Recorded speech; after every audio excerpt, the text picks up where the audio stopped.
A 13-year-old girl's courage saves a billionaire's life, but his dying words shatter everything she believed about herself. At 37,000 feet above the North Atlantic, as Eurowings Flight 8475 fought through the most violent storm system in aviation records, 13-year-old Maya Chen pressed her trembling hands against the chest of an unconscious billionaire. The cabin lights flickered ominously. Oxygen masks dangled like ghostly puppets.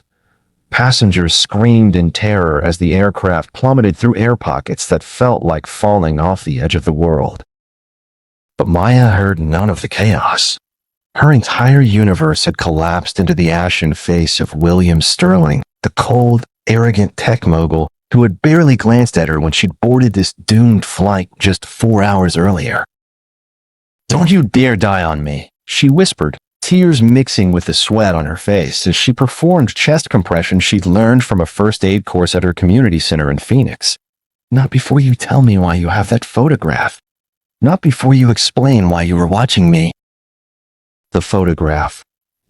The one that had fluttered from his jacket pocket like a leaf from her past. The image that showed her parents, her deceased father, and vanished mother standing together in a moment of happiness that happened years before Maya was born. A photograph that this wealthy stranger had no right to possess. As the plane lurched violently through the storm and William Sterling's eyes fluttered open, his next words would destroy everything Maya thought she knew about her identity, her family, and her place in the world. If you're watching this extraordinary true story unfold, make sure to hit that subscribe button now. What happens next will challenge everything you believe about family, secrets, and the complicated nature of love. 4 hours earlier, Maya Chen clutched her worn backpack against her chest as she shuffled down the narrow aisle of the Airbus A350. Each step deeper into the aircraft felt like entering a different dimension. The soft ambient lighting, the hushed conversations in multiple languages, the flight attendants with their practiced smiles and immaculate uniforms, all of it existed in stark contrast to her daily reality in South Phoenix. She might as well have been walking on Mars. "Excuse me, sweetheart." A flight attendant with perfectly styled blonde hair and a name tag reading Sophie touched Maya's shoulder gently. "Are you traveling alone?" Maya nodded, her throat suddenly too dry to speak. The woman's eyes softened with a mixture of concern and something else. Pity? Maya had seen that expression countless times, especially since Nana had started the chemotherapy treatments. "Let me see your boarding pass." Sophie extended her manicured hand, her red nails gleaming under the cabin lights. She studied the slip of paper, her eyebrows rising slightly. "C12B. That's right down this way, honey." As they moved past the curtain separating business class from economy, Maya couldn't help but glance at the passengers in the premium section. Most were absorbed in laptops or reclining with eye masks, but one man commanded her attention. Unlike the others, he wasn't working or sleeping. Instead, he sat perfectly still, staring out the window with an intensity that made Maya wonder if he could see something invisible to everyone else. He appeared to be in his early 60s, with silver hair that contrasted sharply with his expensive Navy suit. A platinum watch caught the light from beneath his starched cuff, and a leather briefcase sat securely at his feet. Everything about him radiated power and wealth. Yet something in his expression seemed out of place. Vulnerability. Regret. Before Maya could analyze it further, he turned and their eyes met. For one electric moment, their gazes locked. The man's expression shifted from surprise to confusion to something Maya couldn't identify. Then, as suddenly as it happened, he looked away, his face hardening into a mask of cold indifference. "Sir, can I get you anything before takeoff?" A different flight attendant had appeared at his side. "Privacy," the man replied, his British accent crisp and dismissive. Sophie guided Maya onward, but something about that brief exchange left her feeling unsettled. Why had he looked at her that way? Like he'd seen a ghost? "Here you are, love," Sophie gestured to a window seat. "You've got the road to yourself today. Lucky you." Maya slid into her seat, grateful for the small mercy of extra space. This flight, her first ever, hadn't been something she'd planned or saved for. It had arrived 3 weeks ago in the form of a certified letter, along with a pre-purchased ticket and a brief, cryptic note. "Your presence is requested in Paris regarding a family matter of utmost importance. All expenses paid. Discretion advised. Yours sincerely, Laurent and Associates, International Family Law, established 1953. Nana had been suspicious immediately. "Sounds like one of those scams they're always talking about on the news," she'd said, her voice raspy from the treatments that left her too weak to get out of bed most days. Nobody gives away free trips to people they don't know. But the letter had included details, specific details about Maya's father that only someone who knew him could have known. Her father, David Chen, who had died in a construction accident when Maya was just 5 years old. A man she remembered more as a feeling than a face, warm hands, a deep laugh, the smell of sawdust, and coffee. After weeks of phone calls to the Paris law firm, a visit from a notary who verified the letter's authenticity, and Nana's reluctant permission, Maya had found herself on this plane, flying across an ocean to meet strangers who claimed she was entitled to something left by someone connected to her father. It sounded like the beginning of one of the mystery novels she devoured by the dozen, borrowed from the bookmobile that visited her neighborhood every Tuesday. Except this wasn't fiction. This was her life, suddenly taking a turn she never could have imagined. As the engines roared to life, pressing Maya back against her seat, she closed her eyes and tried to calm her racing heart. Whatever awaited her in Paris, she would face it with the same determination that had gotten her through everything else: her father's death, her mother's disappearance 2 years later, the challenges of being raised by a grandmother whose love was as fierce as her health was fragile. The plane lifted off, and Maya felt a curious mixture of fear and excitement. For the first time in her young life, she was leaving behind everything familiar: the small apartment with its permanently broken air conditioner, the corner store where Mrs. Rodriguez sometimes slipped her a free candy bar for helping translate for Spanish-speaking customers, the library where she spent afternoons when Nana had doctor appointments. But there was freedom in this departure too. For a few precious days, she would be more than that poor Chin girl, or the kid with no parents. She would be a traveler, an adventurer, someone with a mysterious appointment in a foreign city. As the aircraft climbed through the Arizona sky, Maya pressed her face to the window, watching the sprawling desert landscape give way to mountains, then clouds. Somewhere below, Nana was probably settling in for another round of treatment at the cancer center, surrounded by the church ladies who had rallied around them during this difficult time. The thought made Maya's chest tight with worry and guilt. Should she have stayed? Was she being selfish, taking this mysterious trip while Nana battled for her life? But Nana had insisted. "You go, baby girl," she'd said, her thin hand surprisingly strong as it gripped Maya's. "You find out what these fancy lawyers want. Could be something good for once in our lives."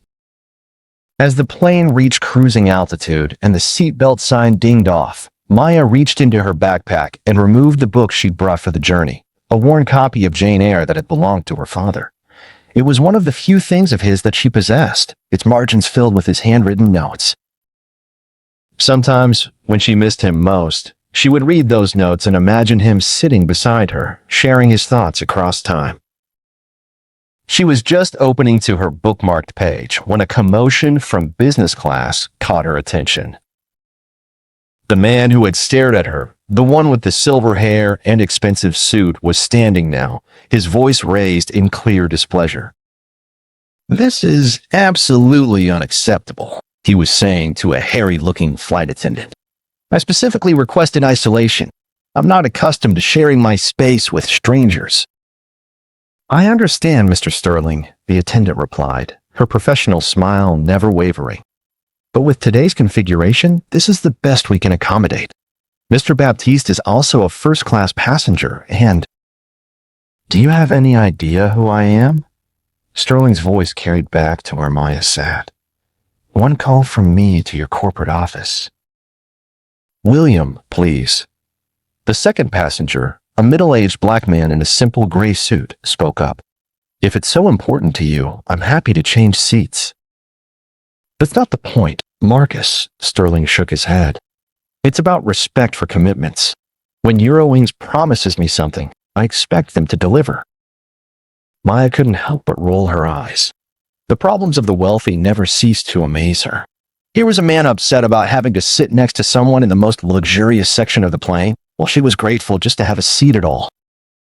But there was something else about the exchange that nagged at her. The way Sterling had said Marcus, with a familiarity that suggested these weren't strangers having an awkward encounter. And the other man's response, though outwardly calm, carried an undertone that spoke of complicated history. The situation resolved itself when a flight attendant escorted Marcus Baptiste to a different seat, leaving Sterling to his coveted isolation. As he sat back down, his gaze swept the cabin again, connecting briefly with Maya's. This time, she didn't look away. Something about his entitlement, his coldness, made her want to challenge him. She held his stare until, surprisingly, it was he who broke the connection, turning abruptly to summon a flight attendant. Maya returned to her book, but the words blurred before her eyes. Her mind kept returning to Sterling's face in that moment of eye contact. Not the arrogance or irritation he'd displayed during the seating dispute, but something altogether different. For just an instant, she could have sworn she saw recognition. But that was impossible. What would a man like William Sterling, who complained about the proximity of other first-class passengers, know of a girl from South Phoenix who wore second-hand clothes and had never been on a plane before today? The thought was so preposterous that she almost laughed aloud. Clearly, the excitement of her first flight was making her imagination work overtime. She forced herself to focus on Jane Eyre, losing herself in the story of another orphan girl finding her way in an unfamiliar world. An hour into the flight, as the flight attendants began their beverage service, Maya noticed Sterling standing again. This time he moved with purpose toward the lavatory at the front of the business class cabin. As he passed by the dividing curtain, something fell from his jacket pocket, a small, folded piece of paper that fluttered to the floor just on Maya's side of the partition. Without thinking, Maya unbuckled her seatbelt and slipped into the aisle. She picked up the paper, intending to return it. Perhaps it was important, a business card, a receipt, a note. As she straightened, holding the folded square, a strange impulse overcame her. Later, she would question why she did it, what instinct had prompted her to cross a line she knew was wrong. But in that moment, standing alone in the aisle with no one watching, she carefully unfolded the paper. It wasn't a business card or receipt. There was a photograph, worn at the edges as if it had been folded and unfolded countless times. The image showed a young Asian couple standing before a modest house, their arms around each other, both smiling broadly at the camera. The woman was petite with long black hair pulled back in a ponytail, wearing a yellow sundress. The man was tall and lean, wearing a flannel shirt and jeans, his work boots dusty. Maya's heart stopped. She knew that smile, had seen it in her own reflection every day. And the man, there was no mistaking him. It was her father, David Chen. Her hands began to tremble so violently she nearly dropped the photograph. Why would William Sterling, a wealthy British businessman, be carrying a picture of her parents? The couple in the photo looked young, probably in their early 20s, suggesting the picture had been taken years before Maya was born. Before her father died, before her mother vanished. The lavatory door opened. Maya quickly refolded the photo and stepped back toward her seat, her mind racing. Sterling emerged, his expression troubled. For a moment, he paused, patting his pockets as if searching for something. His eyes narrowed as he scanned the floor. Maya slid back into her seat, the photo clutched in her trembling hand. She should return it, she knew that. But how could she explain having looked at it? And more importantly, how could she give it back without asking the question now burning in her mind? "How did you know my parents?" She watched as Sterling returned to his seat, still patting his pockets with increasing agitation. He signaled to a flight attendant, and soon several crew members were discreetly searching the business class floor. Maya's heart pounded against her ribs. She felt like a thief, though what she'd stolen wasn't the photo itself, but the knowledge of its existence, knowledge that connected her somehow to this cold, wealthy stranger. As the search continued fruitlessly, Maya made a decision. She would return the photo, but not yet. First, she needed to understand why Sterling had it. Was this connected to the mysterious inheritance she was traveling to Paris to discuss? Was Sterling himself involved in whatever had prompted that cryptic letter? She carefully placed the photo inside her copy of Jane Eyre, marking the spot where she'd been reading. Whatever this meant, she needed time to process it, to think through her next steps. The plane hit a pocket of turbulence, causing the cabin to shudder. The seatbelt sign illuminated with a chime. Around her, passengers reached for their drinks and secured loose items. Maya buckled her seatbelt mechanically, her thoughts still consumed by the discovery. "Ladies and gentlemen, this is Captain Morrison speaking," a calm voice announced over the intercom. "We're experiencing some light turbulence as we pass through a weather system. I've turned on the seatbelt sign as a precaution. Our flight attendants will temporarily suspend service until we reach smoother air.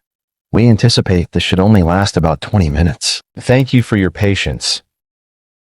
But the turbulence didn't subside in 20 minutes.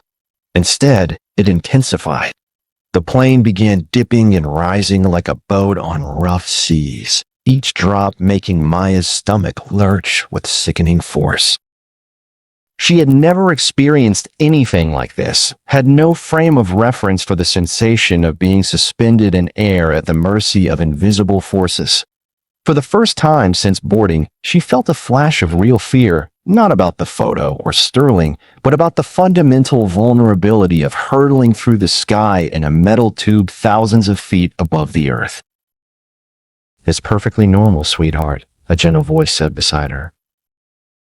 Maya turned to find an elderly woman had taken the aisle seat in her row, a passenger who must have moved during the beverage service while Maya was distracted by the photo. "I've been flying since the 80s, the woman continued, her slight southern accent comforting. "Back when smoking was allowed and they served real meals on actual plates. A little rough air is nothing to worry about." The woman had silver gray hair styled in a neat bob and wore a matching burgundy sweater set that reminded Maya of something Nana might wear to church. Her hands, marked with age spots, were adorned with several rings, including a wedding band that looked too large for her slender finger. "I'm Dorothy, by the way. Dorothy Martinez." She offered Maya a peppermint from a small tin. "These help with the ear pressure and settle the stomach, too." "Thank you. I'm Maya." She accepted the candy, slightly embarrassed at how obvious her nervousness must be. "First flight?" Dorothy asked knowingly. Maya nodded. "Well, you picked an eventful one," Dorothy chuckled.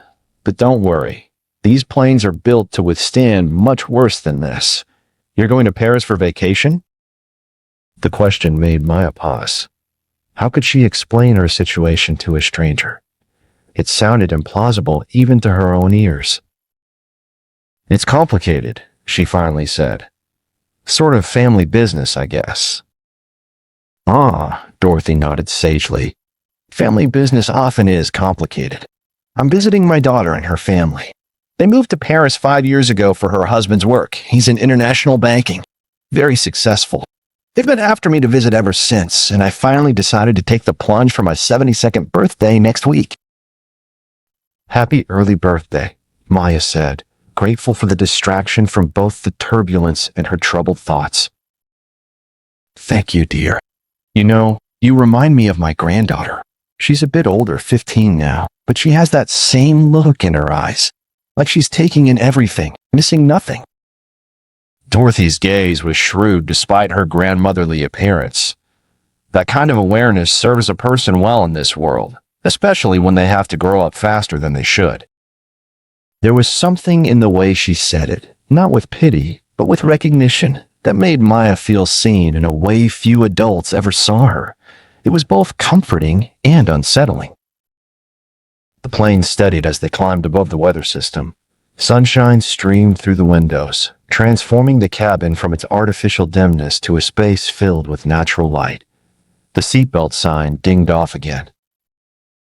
"What did I tell you?" Dorothy gestured toward the window. "Smooth sailing now." Maya looked out to see an endless expanse of fluffy white clouds stretching to the horizon, gilded by sunlight. It was like a landscape from another world, pristine, peaceful, impossibly beautiful. For a moment, she forgot about Sterling and the photo and the mysterious inheritance. She was simply a girl experiencing the magic of flight for the first time, sharing it with a kind stranger who treated her like a person worth knowing. The moment was shattered by a commotion from business class. Raised voices, the sound of urgent movement, a flight attendant rushing forward with purpose. Maya couldn't see what was happening, but she could feel the shift in energy throughout the cabin as passengers craned their necks and whispered to one another. "Excuse me," Dorothy flagged down a passing flight attendant. "Is everything all right up front?" "Just a passenger feeling unwell," the young man replied with practiced reassurance. "Nothing to worry about." But his tight expression and the way he hurried back toward business class told a different story. Something serious was happening, and the crew was trying to manage it without alarming the other passengers. Maya's thoughts immediately went to Sterling. She didn't know why. There were dozens of other passengers in business class, but somehow she was certain he was at the center of whatever was unfolding. Was it possible? Was this connected to the photo, to her parents, to her presence on this flight? The irrational thought that she had somehow caused this through her discovery of the photograph flashed through her mind. She shook it off. That was magical thinking, the kind Nana gently discouraged when Maya was younger and believed she could influence events through wishful thinking alone. "I should see if they need help," Dorothy said suddenly, unbuckling her seatbelt. "I was a nurse for 45 years before I retired. Critical care." "Ma'am, please remain seated." The flight attendant who had spoken to them earlier reappeared. "We have the situation under control." "Young man," Dorothy fixed him with a look that brooked no argument. "I've been handling medical emergencies since before you were born. Now, is it a cardiac event? Seizure?" The flight attendant hesitated, clearly torn between protocol and the potential value of professional medical assistance. "Sir," another attendant called from the front of the economy section, "we need that medical kit now." That settled it. The first attendant hurried to retrieve the kit, while Dorothy, with surprising agility for her age, moved toward business class. Without conscious decision, Maya found herself following. Something pulled her forward, curiosity, concern, or perhaps a deeper instinct connected to the photo still hidden in her book. "Maya, honey, stay in your seat," Dorothy called over her shoulder. But Maya couldn't. Whatever was happening, she felt compelled to witness it. As they reached the partition between cabins, the scene in business class became visible. A cluster of people surrounded a single seat, Sterling's seat. The businessman was slumped forward, his face ashen, his breathing labored. Marcus Baptiste, the passenger he'd earlier objected to sitting beside, was supporting him while a flight attendant held an oxygen mask to his face. "Possible cardiac event," someone was saying. "Does anyone have aspirin?" "Sir, can you hear me?" Another attendant was speaking directly to Sterling, who seemed only semi-conscious. "Mr. Sterling, if you can hear me, squeeze my hand." Dorothy stepped forward with the authority of decades in medicine. "I'm a registered nurse. Let me through, please." The crew made way for her immediately, relief evident on their faces. As she bent to examine Sterling, his eyes fluttered open. For a moment, he seemed disoriented, his gaze unfocused. Then his attention sharpened, moving past Dorothy to where Maya stood at the edge of the gathering. Recognition flashed across his features, followed by something that looked like desperation. His lips moved beneath the oxygen mask, forming words Maya couldn't hear. He struggled to sit up, reaching toward her with a trembling hand. "Sir, please remain still," Dorothy instructed gently but firmly, pressing him back against the seat. You need to stay calm. But Sterling's eyes remained fixed on Maya, intense and pleading. He pulled the oxygen mask aside. The photo, he gasped, his voice barely audible. Please. A flight attendant replaced the mask, but not before Maya heard those words, a confirmation that whatever medical crisis Sterling was experiencing, it was somehow connected to the image she'd found. What photo? Dorothy asked, checking Sterling's pulse at his wrist. He shook his head weakly, still staring at Maya with that strange, desperate expression. Young lady, Marcus Baptiste addressed Maya directly, do you know what he's talking about? All eyes turned to her. Maya felt frozen in place, caught between truth and self-preservation. If she admitted to having the photo, she would have to explain how she'd obtained it, by taking something that wasn't hers, by looking at something private. But if she denied it, she might be withholding something important to a man in medical distress. Before she could decide, the plane lurched violently. The turbulence they'd experienced earlier returned with greater intensity, sending those standing stumbling into seats aimed at each other. The cabin lights flickered. Oxygen masks dropped from overhead compartments throughout the plane, dangling like bizarre fruit. Ladies and gentlemen, this is your captain speaking, the intercom crackled with unmistakable urgency. We've encountered severe weather conditions. All passengers and crew must return to their seats immediately and fasten their seatbelts. I repeat, return to your seats immediately. The flight attendants began ushering people back to their assigned seats, their movements efficient despite the rocking of the cabin. Dorothy spoke rapidly to the crew about Sterling's condition before reluctantly heading back toward economy. Come on, Maya, she said, taking the girl's arm. We need to sit down. But as they turned to go, Sterling lunged forward, grabbing Maya's wrist with surprising strength for someone in his condition. Wait, he wheezed, the oxygen mask askew. Please, important. Sir, you need to let her go and put your mask back on, a flight attendant insisted, trying to separate them. Sterling's grip tightened. His bloodshot eyes bored into Maya's.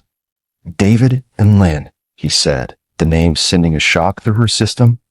Her parents' names. You're their daughter. I need to... Whatever he needed to say was lost as the plane dropped suddenly, as if the floor had vanished beneath them. For a sickening moment, they were in free fall. Passengers screamed.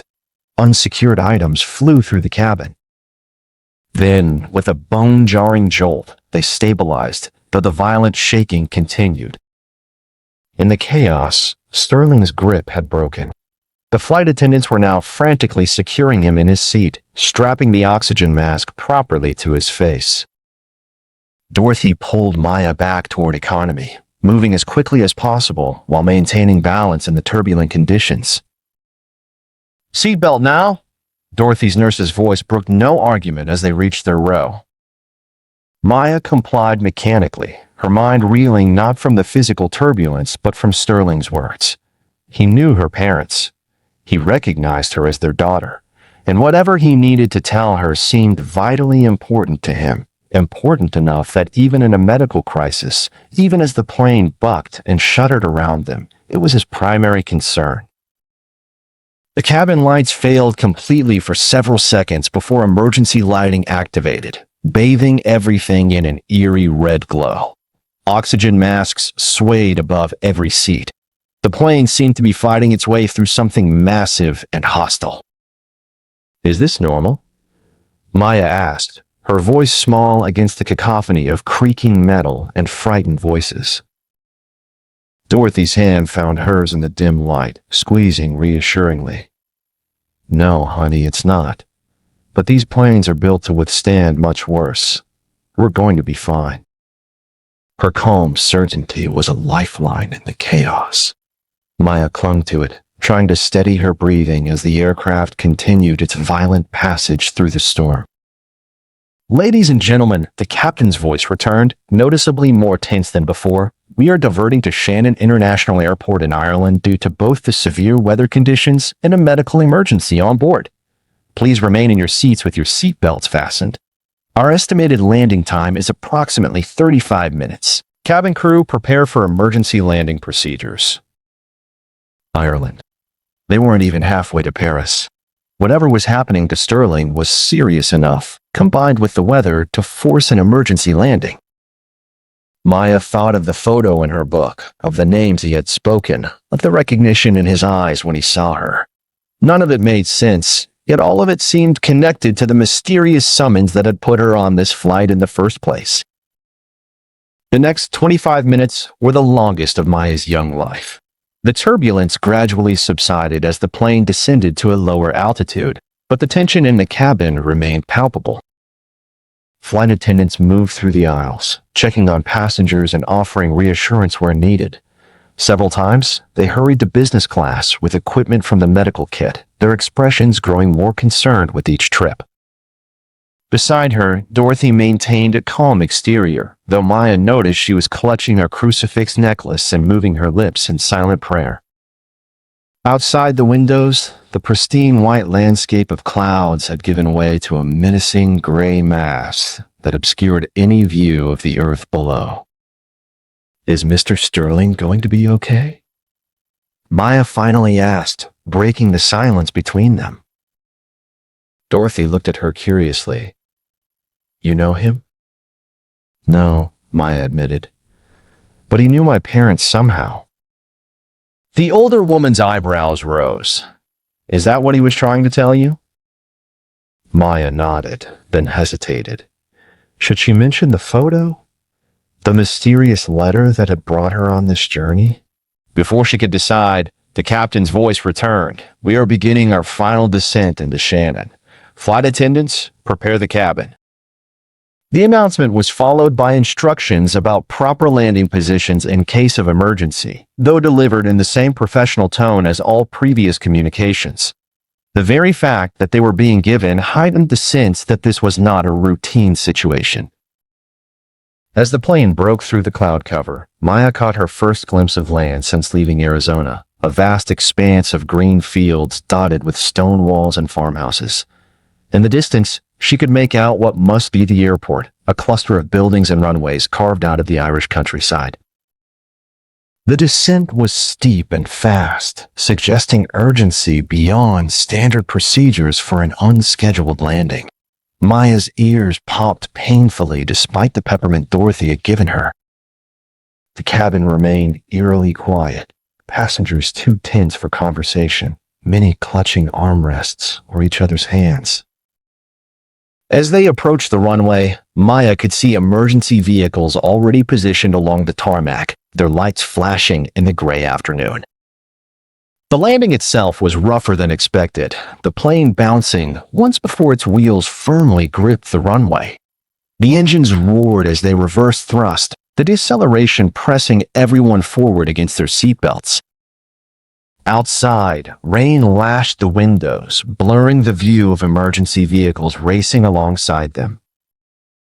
"Ladies and gentlemen, we have landed at Shannon International Airport," the captain announced, his relief evident even through the professional veneer. "Local time is 3:47 p.m. Medical personnel are boarding to attend to our passenger requiring assistance. All other passengers, please remain seated with your seatbelts fastened until further instructions." Almost immediately, the forward door opened. Cold, damp air rushed into the cabin as paramedics boarded, directed quickly to business class by the flight attendant. Maya strained to see what was happening, but the partition blocked her view. "They're taking him off the plane," a passenger across the aisle reported, having a better angle. "He doesn't look good." Maya felt a sudden, irrational panic. If Sterling left the plane now, she might never learn what he knew about her parents, why he had their photo, what connection existed between them. Without thinking, she unbuckled her seatbelt and stood. "Maya," Dorothy reached for her, "you can't." But Maya was already moving, slipping into the aisle and pushing forward against the explicit instructions to remain seated. A flight attendant stepped into her path. Miss, you need to return to your seat immediately. Please, Maya said, desperation making her voice crack. I need to talk to Mr. Sterling. It's important. It's about my parents. The attendant's expression softened slightly, but she stood firm. I understand, but right now Mr. Sterling needs medical attention. The best thing you can do is stay seated until... A commotion from business class interrupted her. Raised voices, urgent commands from the paramedics. Then, clear above the din, Sterling's voice, strained but insistent. The girl. I need to speak to the girl. The flight attendant turned, her professional composure momentarily broken by surprise. One of the paramedics appeared at the partition. Is there a young lady here? He asked, scanning the economy cabin. Mr. Sterling is asking for someone. Me, Maya said, stepping forward. He wants to talk to me. The paramedic looked skeptical. You know this man? No, but Maya hesitated, then reached into her backpack and removed her book. From between its pages, she carefully extracted the photograph. He dropped this. It's a picture of my parents. The paramedic studied her for a moment, then nodded quickly. Then we need to move fast. We have to get him to the hospital. Guided by the flight attendant, Maya moved into business class. Sterling was on a stretcher, an oxygen mask over his face, an IV already inserted into his arm. His skin had a grayish cast that even Maya, with no medical training, recognized as dangerous. But his eyes were alert, tracking her movement as she approached. Sir, the paramedic said, we really need to transport you now. Sterling pulled the mask aside. 1 minute, he gasped. Private. The paramedics exchanged glances with the flight crew. After a moment of silent communication, they stepped back slightly, giving Sterling and Maya a small bubble of relative privacy amidst the crisis. Maya moved closer to the stretcher, the photo clutched in her hand. I found this when it fell from your pocket, she said quietly. Why do you have a picture of my parents? Sterling's breathing was labored, each word clearly an effort. Not much time, he said. Listen carefully. He gestured weakly for her to come closer. Maya leaned in until her ear was near his lips. The words he whispered were so soft she could barely hear them over the ambient noise of the plane and medical equipment. But once she processed them, their impact hit her with physical force, making her jerk back, eyes wide with shock. That's not possible, she said, her voice trembling. You're lying. Sterling shook his head weakly.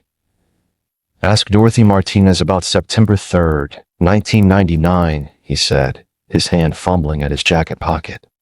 She knows.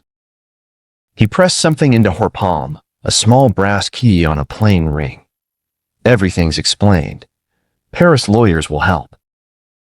Before Maya could ask any more questions, his eyes rolled back and alarms began sounding from the portable monitors attached to him. He's crashing, one paramedic announced, pushing Maya aside. We need to move now. In a blur of coordinated urgency, the paramedics lifted the stretcher and rushed Sterling from the plane. Maya stood frozen, the key clutched in one hand, the photo in the other, tears streaming down her face without her even realizing she was crying. What Sterling had whispered, those few impossible words, had shattered the foundation of everything she believed about herself, her family, her very identity. If what he said was true, nothing would ever be the same again. A gentle hand on her shoulder broke through her shock. Dorothy stood beside her, concern evident in her wise eyes. What did he say to you, child? She asked softly. Maya looked at her, then at the key in her palm, then back at the open door through which Sterling had been rushed. The words he had whispered were played in her mind, each syllable a seismic shift in her understanding of the world. I'm your biological father. Dorothy's hand remained steady on Maya's shoulder as the girl stood frozen in the business class aisle, the brass key cutting into her palm where she gripped it so tightly. Around them, the aftermath of Sterling's medical emergency created a surreal tableau: abandoned medical equipment, concerned passengers whispering in multiple languages, flight attendants efficiently restoring order to the cabin. "Child," Dorothy said softly, her voice carrying the authority of someone who had witnessed countless crises, "we need to sit down and talk about what just happened." Maya nodded numbly, allowing herself to be guided back to their seats. The plane had settled into an eerie calm after the chaos of the emergency landing, but her internal world remained in complete upheaval. As they buckled their seatbelts, Dorothy studied Maya's face with the practiced eye of someone who had spent decades reading the subtle signs of trauma and shock. "What did Mr. Sterling say to you?" she asked gently. Maya's voice came out as barely a whisper. "He said he's my biological father." Dorothy's expression didn't change, but Maya caught the slight tightening around her eyes. Not surprise, but something closer to confirmation. "And you believe him?" Dorothy asked. "I don't know what to believe," Maya replied, tears threatening again. "He had this photo of my parents. He knew their names. And he mentioned you. He said to ask you about September 3rd, 1999. At the mention of that specific date, Dorothy's composure finally cracked. Her face went pale, and she reached instinctively for the crucifix at her throat. "Dear Lord," she breathed. "After all these years." "You know what he was talking about?" Maya's voice rose with desperate hope. "You know about my parents?" Dorothy was quiet for a long moment, staring out the window at the Irish countryside visible beyond the tarmac. Emergency vehicles still surrounded their plane, their lights creating a kaleidoscope of red and blue against the gray afternoon. "September 3rd, 1999, Dorothy finally said, "was the day I delivered a baby girl at Phoenix General Hospital. The mother was very young, maybe 19 or 20, Asian American. Beautiful girl, but scared out of her mind." Maya's heart began racing. "My mother." "The father wasn't there for the birth," Dorothy continued, her voice taking on the distant quality of someone accessing painful memories. "But he came later that evening. Tall, well-dressed, with an accent I couldn't quite place. British, maybe. He was older than the mother by quite a bit." "What happened?" Dorothy turned to face Maya directly. The young woman, Lynn, I think her name was, she was adamant that she couldn't keep the baby. She kept saying the father would never accept the child, that it would ruin everything. But when he arrived and saw you... "Saw me?" "You're the most beautiful baby I'd ever delivered," Dorothy smiled sadly. "Perfect in every way. And when that man held you for the first time, I watched his entire world change. He looked at you like you were a miracle." Maya felt dizzy. "But I was raised by my father, David Chen. He was my dad." "David Chen was a good man," Dorothy nodded. "He came to the hospital 3 days later with papers, adoption papers. He and Lynn had been together for about a year, and he wanted to give you both a family. The biological father, he signed away his rights." The pieces of Maya's life began rearranging themselves in her mind like a puzzle she'd been trying to solve without knowing what the final picture should look like. Why would Sterling give me up and then carry a photo of my parents all these years? "Some decisions haunt us," Dorothy said simply. "Maybe he spent the last 13 years regretting the choice he made." Before Maya could process this revelation further, a uniformed airport official approached their row. "Excuse me, miss." He addressed Maya with a slight Irish accent. "Are you Maya Chen?"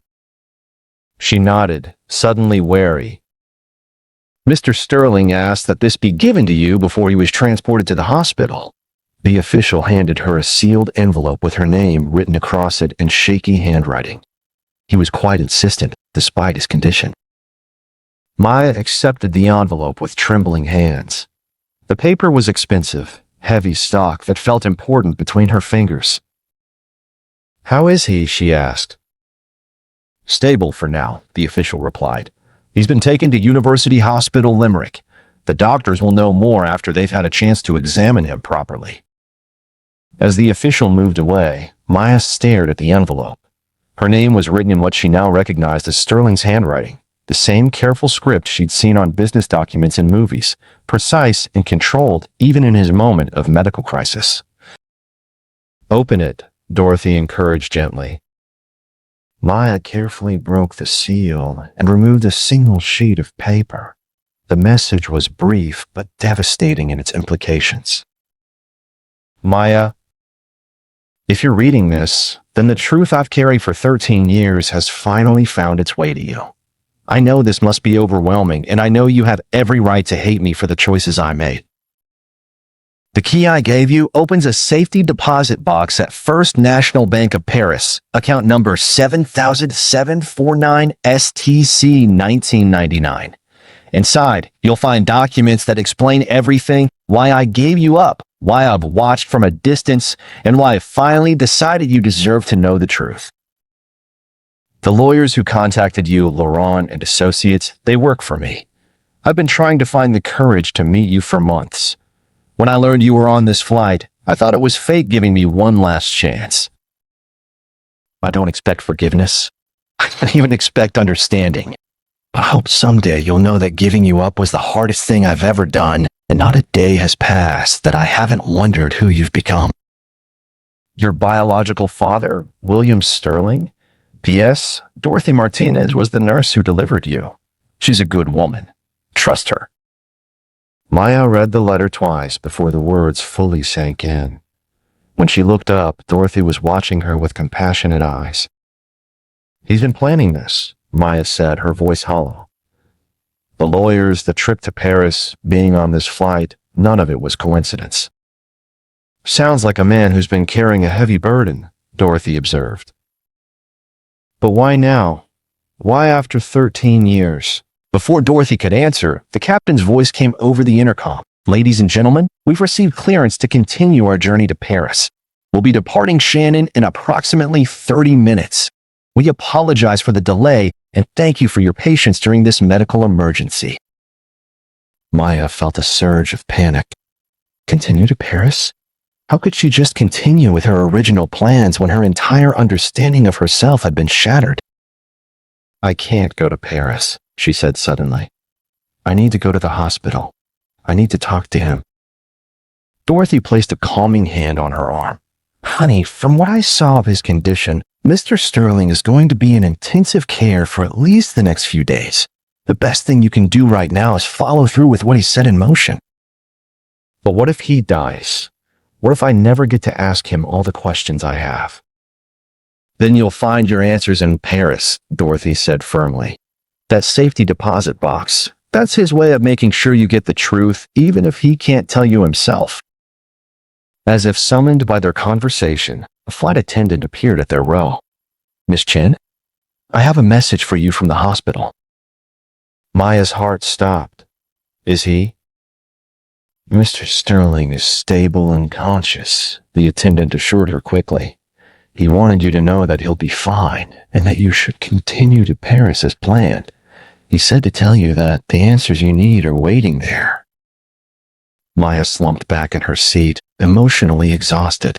In the span of a few hours, she'd gone from being an orphaned girl on a mysterious trip to discovering she was the daughter of a wealthy businessman who had orchestrated their meeting from thousands of miles away. "This is insane," she muttered. "Life often is," Dorothy agreed. "The question is, what are you going to do about it?" Maya looked at the key in her palm, then at the letter, then out the window at the Irish countryside. Somewhere in Paris, a safety deposit box held the secrets of her past. Somewhere in Phoenix, Nana was probably wondering how her flight was going, completely unaware that everything they thought they knew about Maya's origins was wrong. "I'm going to Paris," she decided. "I'm going to open that box, and I'm going to find out who I really am." Dorothy smiled approvingly. "That's the spirit. And Maya?" "Yes?" "Whatever you find in that box, remember that it doesn't change who you are. You're still the same brave, intelligent girl who helped save a man's life today. Your past might be more complicated than you thought, but your character, that's all yours. As the plane prepared for takeoff, Maya carefully folded Sterling's letter and placed it in her backpack along with the photograph and the key, three small objects that had completely upended her world. She thought about Nana, probably sitting in the cancer center at that very moment, receiving treatment while Maya flew toward revelations that would change everything. Should she call? Should she wait until she knew more? The decision was made for her when a flight attendant announced that all electronic devices needed to be turned off for takeoff. Maya powered down her phone, cutting her last connection to the life she'd known. As the plane lifted off from Shannon Airport, climbing back into the gray Irish sky, Maya pressed her face to the window and watched the hospital where William Sterling lay recovering grow smaller and smaller below them. In a few hours, she would be in Paris, walking into a bank with a key that would unlock 13 years of secrets. But for now, suspended between earth and sky, between her old life and whatever came next, she allowed herself to simply exist in the uncertainty. Dorothy had fallen asleep beside her, her head resting against the window, her breathing steady and peaceful. Maya envied her ability to find rest in the midst of chaos. She pulled out her copy of Jane Eyre and tried to read, but the words blurred before her eyes. Instead, she found herself staring at her father's David's handwritten notes in the margins. The man who had raised her, loved her, taught her to be strong and independent. Was he still her father, even if they didn't share blood? The question felt too big for her 13-year-old mind to fully grasp. As the plane settled into its cruising altitude and the cabin lights dimmed, Maya finally allowed exhaustion to overtake her. She drifted into an uneasy sleep filled with dreams of hospitals and safety deposit boxes, of photographs and brass keys, of a man with silver hair reaching toward her with desperate eyes. When she woke, they would be descending toward Paris, and her real journey would begin. Maya woke to the gentle pressure of Dorothy's hand on her shoulder and the captain's voice announcing their descent into Charles de Gaulle Airport. Through the window, the sprawling metropolis of Paris stretched out below them, a tapestry of ancient architecture and modern development bisected by the serpentine curve of the Seine River. "How are you feeling, honey?" Dorothy asked, her voice soft with concern. Maya stretched, working out the kinks from sleeping in an airplane seat. "Like I'm about to walk into someone else's life," she admitted. "In a way, you are," Dorothy agreed. "But remember, it's still your life. You're just learning more about it." As they prepared for landing, Maya felt a mixture of anticipation and dread building in her chest. In a few hours, she would be sitting across from lawyers who worked for William Sterling, learning about an inheritance she never knew existed, possibly discovering truths about her family that would change everything. The landing at Charles de Gaulle was smooth, a stark contrast to their dramatic arrival in Shannon. As passengers began gathering their belongings, Dorothy turned to Maya with a serious expression. "I want you to have my contact information," she said, pressing a business card into Maya's hand. "I know this is a lot to process, and you might need someone to talk to who understands what you're going through." Maya looked at the card. Dorothy Martinez, RN, retired. Phoenix, Arizona. Below it was a phone number and email address. "You live in Phoenix?" Maya asked, surprised. "Born and raised," Dorothy smiled. "I moved to Scottsdale after I retired, but I still volunteer at the hospital where you were born. Small world, isn't it?" It was more than a small world. It was beginning to feel like destiny, though Maya wasn't sure she believed in such things.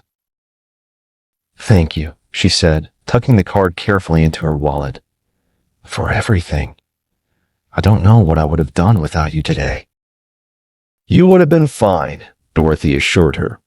"You're stronger than you know, but I'm glad I was here anyway." They exchanged a warm hug before parting ways at the gate.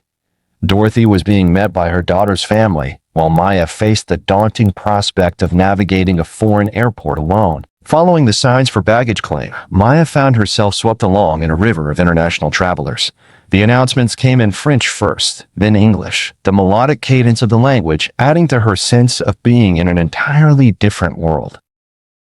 At baggage claim, she spotted a man in a dark suit holding a sign with her name.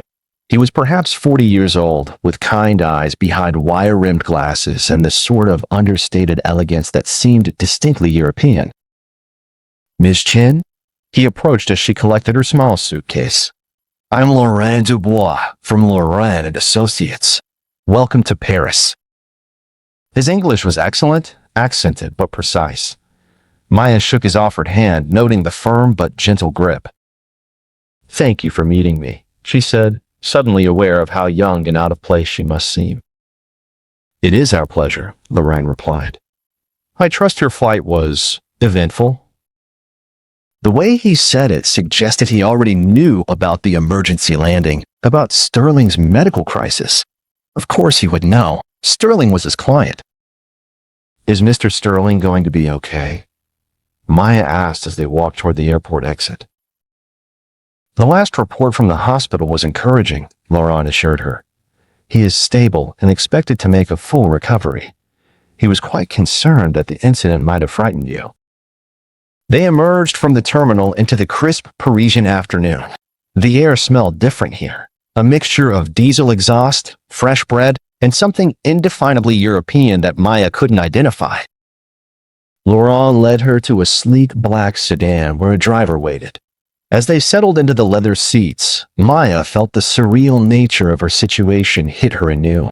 24 hours ago, she had been a girl from South Phoenix who had never been on a plane. Now she was riding through the streets of Paris in a luxury car, on her way to learn about an inheritance from a biological father she'd never known existed. "Where are we going?" she asked as the car pulled into traffic. "First, to your hotel," Laurent replied. "Mr. Sterling has arranged accommodations for you at the Hotel des Grands Boulevards. It's a lovely boutique hotel in the second arrondissement, very safe and comfortable. Tomorrow morning, we'll meet at our offices to discuss your situation." Maya noticed his careful choice of words. Not inheritance or family matter, but situation. It suggested complexity she hadn't yet imagined. As they drove through the city, Maya pressed her face to the window, taking in her first glimpse of Paris. The architecture was unlike anything she'd ever seen. Elegant Haussmannian buildings with their distinctive wrought iron balconies, tree-lined boulevards, sidewalk cafes where people sat. Despite the cool weather, their faces turned toward the weak autumn sun. "Have you been to Paris before?" Laurent asked, noticing her fascination. "I've never been anywhere before," Maya admitted. "This is my first time leaving Arizona." Laurent's expression softened. "Then you're in for quite an experience. Paris is a city that changes people. You may find that you're not quite the same person when you leave as you were when you arrived." The words sent a chill through Maya. She was already not the same person she'd been when she left Phoenix. How much more change could she handle? The Hotel des Grands Boulevards was exactly as Laurent had described, elegant but not intimidating, with a warmly lit lobby that managed to feel both sophisticated and welcoming. The staff spoke to her in careful English, treating her with the same courtesy they would show any guest, despite her obvious youth and modest clothing. Her room was on the 4th floor, accessed by an old-fashioned elevator that required her to manually close both an inner gate and an outer door. The room itself was small but beautifully appointed, with tall windows that looked out onto a quiet courtyard. Maya set her suitcase on the luggage rack and sat heavily on the bed, finally allowing herself to feel the full weight of exhaustion. The events of the day, the flight, Sterling's medical emergency, the revelations about her parentage seemed to belong to someone else's life. She pulled out her phone and stared at it for a long moment before dialing Nana's number. It rang several times before her grandmother's weak voice answered. "Maya? Baby, how was your flight?" Just hearing Nana's voice made Maya's eyes fill with tears. How could she explain what had happened? How could she tell her grandmother that everything they thought they knew about Maya's origins was wrong? "It was complicated," Maya said, trying to keep her voice steady. "How are you feeling? How was treatment today?" "Oh, same as always. Makes me tired, but I'm managing. Tell me about Paris. Is it as beautiful as they say? Maya looked out her window at the courtyard, where golden light from the setting sun painted the old stone walls. It's incredible, Nana. I wish you could see it. Maybe someday, Nana said, though they both knew that was unlikely. Did you meet with those lawyers yet? Tomorrow morning, Maya replied. Nana, I need to ask you something. What is it, baby? Maya hesitated. How could she ask about her birth, about David Chen, about whether Nana had known all along that David wasn't her biological father? Do you remember much about when I was born? She finally asked. There was a long pause on the other end of the line. When Nana spoke again, her voice was careful, guarded. Why are you asking about that, Maya? I've been thinking about my parents lately, about Dad. I wish I remembered more about him. Another pause. Your daddy loved you more than life itself, Nana said firmly. Don't you ever doubt that. Blood doesn't make a family, Maya. Love does. The words hit Maya like a physical blow. Nana knew. She had always known. Nana. You get some rest, baby girl, Nana interrupted gently. We'll talk more when you get home. And Maya, whatever those lawyers tell you tomorrow, remember who you are. Remember who raised you and loved you. That's what matters. The line went dead, leaving Maya staring at her phone in the gathering darkness of her Parisian hotel room. Nana had known all along. The woman who had raised her since she was 7 years old, who had sacrificed everything to give Maya a stable home, who was now fighting cancer with the same fierce determination she brought to everything else. She had known that David Chen wasn't Maya's biological father. Maya felt a surge of anger, followed immediately by guilt for feeling angry at a woman who was battling for her life. But the deception stung. How many other secrets were there? How much of her life had been built on carefully constructed lies? She ordered room service, a simple sandwich and soup that arrived on elegant china with real silverware, and tried to process everything that had happened. The brass key sat on the nightstand beside her bed, catching the light from the bedside lamp. Tomorrow, that key would unlock answers to questions she'd never known to ask. As night fell over Paris, Maya stood at her window watching the lights come on in the surrounding buildings. In apartments across the courtyard, she could see glimpses of other lives. A woman cooking dinner, a man reading a newspaper, children playing in a living room. Normal lives, uncomplicated lives. She thought about Sterling, lying in a hospital bed in Ireland, probably wondering if he'd done the right thing by finally revealing the truth. She thought about Dorothy reuniting with her family, carrying the secret of Maya's birth that she'd held for 13 years. She thought about Nana, alone in their small apartment in Phoenix, knowing that the granddaughter she'd raised was about to learn truths that might change everything between them. Maya pulled out her copy of Jane Eyre and found the photograph of her parents still tucked between its pages. In the soft light of the hotel room, she studied their faces more carefully than she'd been able to on the plane. Her mother, Lynn, looked so young, barely older than Maya was now. There was something in her expression, a mixture of joy and uncertainty that Maya recognized from her own mirror. Her father, David, looked solid, dependable, the kind of man who would step up to raise another man's child without question. But now she knew there was a third person in this story, William Sterling, the wealthy businessman who had fathered her and then walked away, only to spend 13 years carrying their photograph and orchestrating this elaborate reunion. Why now? What had changed to make him finally reach out? Maya fell asleep with the photograph in her hand and the key on the nightstand, her dreams filled with safety deposit boxes and hospital rooms, with voices speaking in languages she didn't understand and faces she couldn't quite see. When she woke, pale morning light was filtering through the tall windows, and somewhere in the distance, church bells were ringing the hour. It was time to learn the truth about who she really was. Maya woke to the sound of rain pattering against her hotel windows and the distant hum of Parisian traffic beginning its morning rhythm. For a moment, she forgot where she was, expecting to see the familiar water stains on the ceiling of her bedroom in Phoenix. Instead, she found herself staring at elegant crown molding and wallpaper that probably cost more than her family's monthly rent. The events of the previous day came flooding back. The flight, Sterling's medical emergency, the revelation that he was her biological father, and the brass key that now sat on her nightstand like a small, metallic promise of answers. She checked her phone, 7:30 a.m. Paris time, which meant it was 11:30 p.m. back home. Nana would be asleep, probably exhausted from another day of treatment. Maya felt a pang of guilt for being so far away when her grandmother needed her most. A soft knock at her door interrupted her thoughts. "Room service," a voice called in accented English. Maya opened the door to find a young woman with a breakfast tray, fresh croissants, coffee that smelled like heaven, orange juice, and what appeared to be the most perfect strawberry jam she'd ever seen. "Compliments of Monsieur Dubois," the woman explained with a smile. "He will collect you at 9 o'clock. After the woman left, Maya sat by the window eating her breakfast and watching Paris wake up below.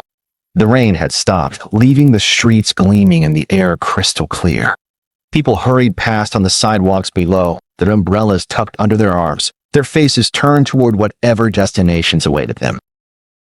Maya wondered if any of them were carrying secrets as heavy as the one she was about to uncover. At exactly 9 o'clock, Laurent Dubois appeared in the hotel lobby, impeccably dressed in a charcoal gray suit that probably cost more than Maya's entire wardrobe. But his smile was warm and genuine as he greeted her. "Good morning, Maya. I trust you slept well?" "As well as could be expected," she replied honestly. "Understandable. Today will bring many answers, but also, I suspect, many new questions. Are you ready?" Maya touched the key in her jacket pocket. "I think so." The offices of Laurent and Associates were located in a beautiful 19th century building in the 8th arrondissement, not far from the Champs-Élysées. The elevator was modern, but everything else spoke of old-world elegance: marble floors, crystal chandeliers, oil paintings that looked like they belonged in a museum. Laurent's office was on the 3rd floor, with tall windows that looked out onto a tree-lined street. The walls were lined with law books in both French and English, and his desk was an antique that had probably witnessed decades of important conversations. "Please, sit." Laurent gestured to a comfortable leather chair across from his desk. "Before we go to the bank, I think it would be helpful for you to understand the broader context of your situation." Maya settled into the chair, her hands folded tightly in her lap. "How long have you known about me?" "Mr. Sterling first contacted our firm about you approximately 6 months ago," Laurent replied, opening a thick file on his desk. "He had been monitoring your situation from a distance for some time." "Monitoring?" The word made Maya uncomfortable. "You mean spying on me?" "Not spying, exactly. More like ensuring your welfare. Mr. Sterling has been contributing to your grandmother's medical expenses for the past 2 years, though she was never made aware of the source of the assistance." Maya felt the world tilt slightly. "What do you mean?" "Your grandmother's cancer treatments, the experimental therapy she's been receiving, the reduced co-payments, the transportation assistance, much of that has been funded through a charitable foundation that Mr. Sterling established." The revelation hit Maya like a physical blow. All this time, she and Nana had been grateful for what they thought was assistance from the hospital's charity program. They had never questioned their good fortune, never wondered why they seemed to qualify for help that other families couldn't access. "He's been helping us?" Maya's voice was barely a whisper. "Mr. Sterling has many regrets about the choices he made 13 years ago," Laurent said gently. "This was his way of trying to ensure that you and your grandmother had the support you needed, even if he couldn't be part of your lives directly." Maya thought about all the times Nana had worried about money, all the nights she'd heard her grandmother on the phone with insurance companies, fighting for coverage. And all along, William Sterling had been quietly ensuring they had what they needed. Why didn't he just contact us directly? Laurent was quiet for a moment, choosing his words carefully. Mr. Sterling is a very wealthy man, Maya. His net worth is estimated at approximately $2.8 billion. He owns technology companies, real estate holdings, and investment portfolios around the world. The number was so large, Maya couldn't really comprehend it. Billion, with a B. When you have that kind of wealth, Laurent continued, every relationship becomes complicated. People want things from you. They see you as an opportunity rather than a person. Mr. Sterling was concerned that if he revealed himself as your father, it would change the dynamic of your life in ways that might not be healthy for a young person. So instead, he just watched from a distance? He received regular reports about your academic progress, your health, your general welfare. He knew about your love of reading, your volunteer work at the community center, your grandmother's illness. He was very proud of the young woman you were becoming. Maya felt a strange mixture of violation and comfort. On one hand, the idea that someone had been watching her without her knowledge was deeply unsettling. On the other hand, knowing that her biological father had cared enough to ensure her welfare, even from a distance, filled a void she hadn't even known existed. What changed? She asked. Why reveal himself now? Laurent's expression grew somber. Mr. Sterling was diagnosed with a heart condition 6 months ago. His doctors have told him that without significant lifestyle changes and ongoing treatment, he may have only a few years left. The medical episode on your flight was related to this condition. The news hit Maya harder than she expected. She had just learned that this man was her father, and now she was being told he might be dying? Is he going to be okay? With proper treatment, yes.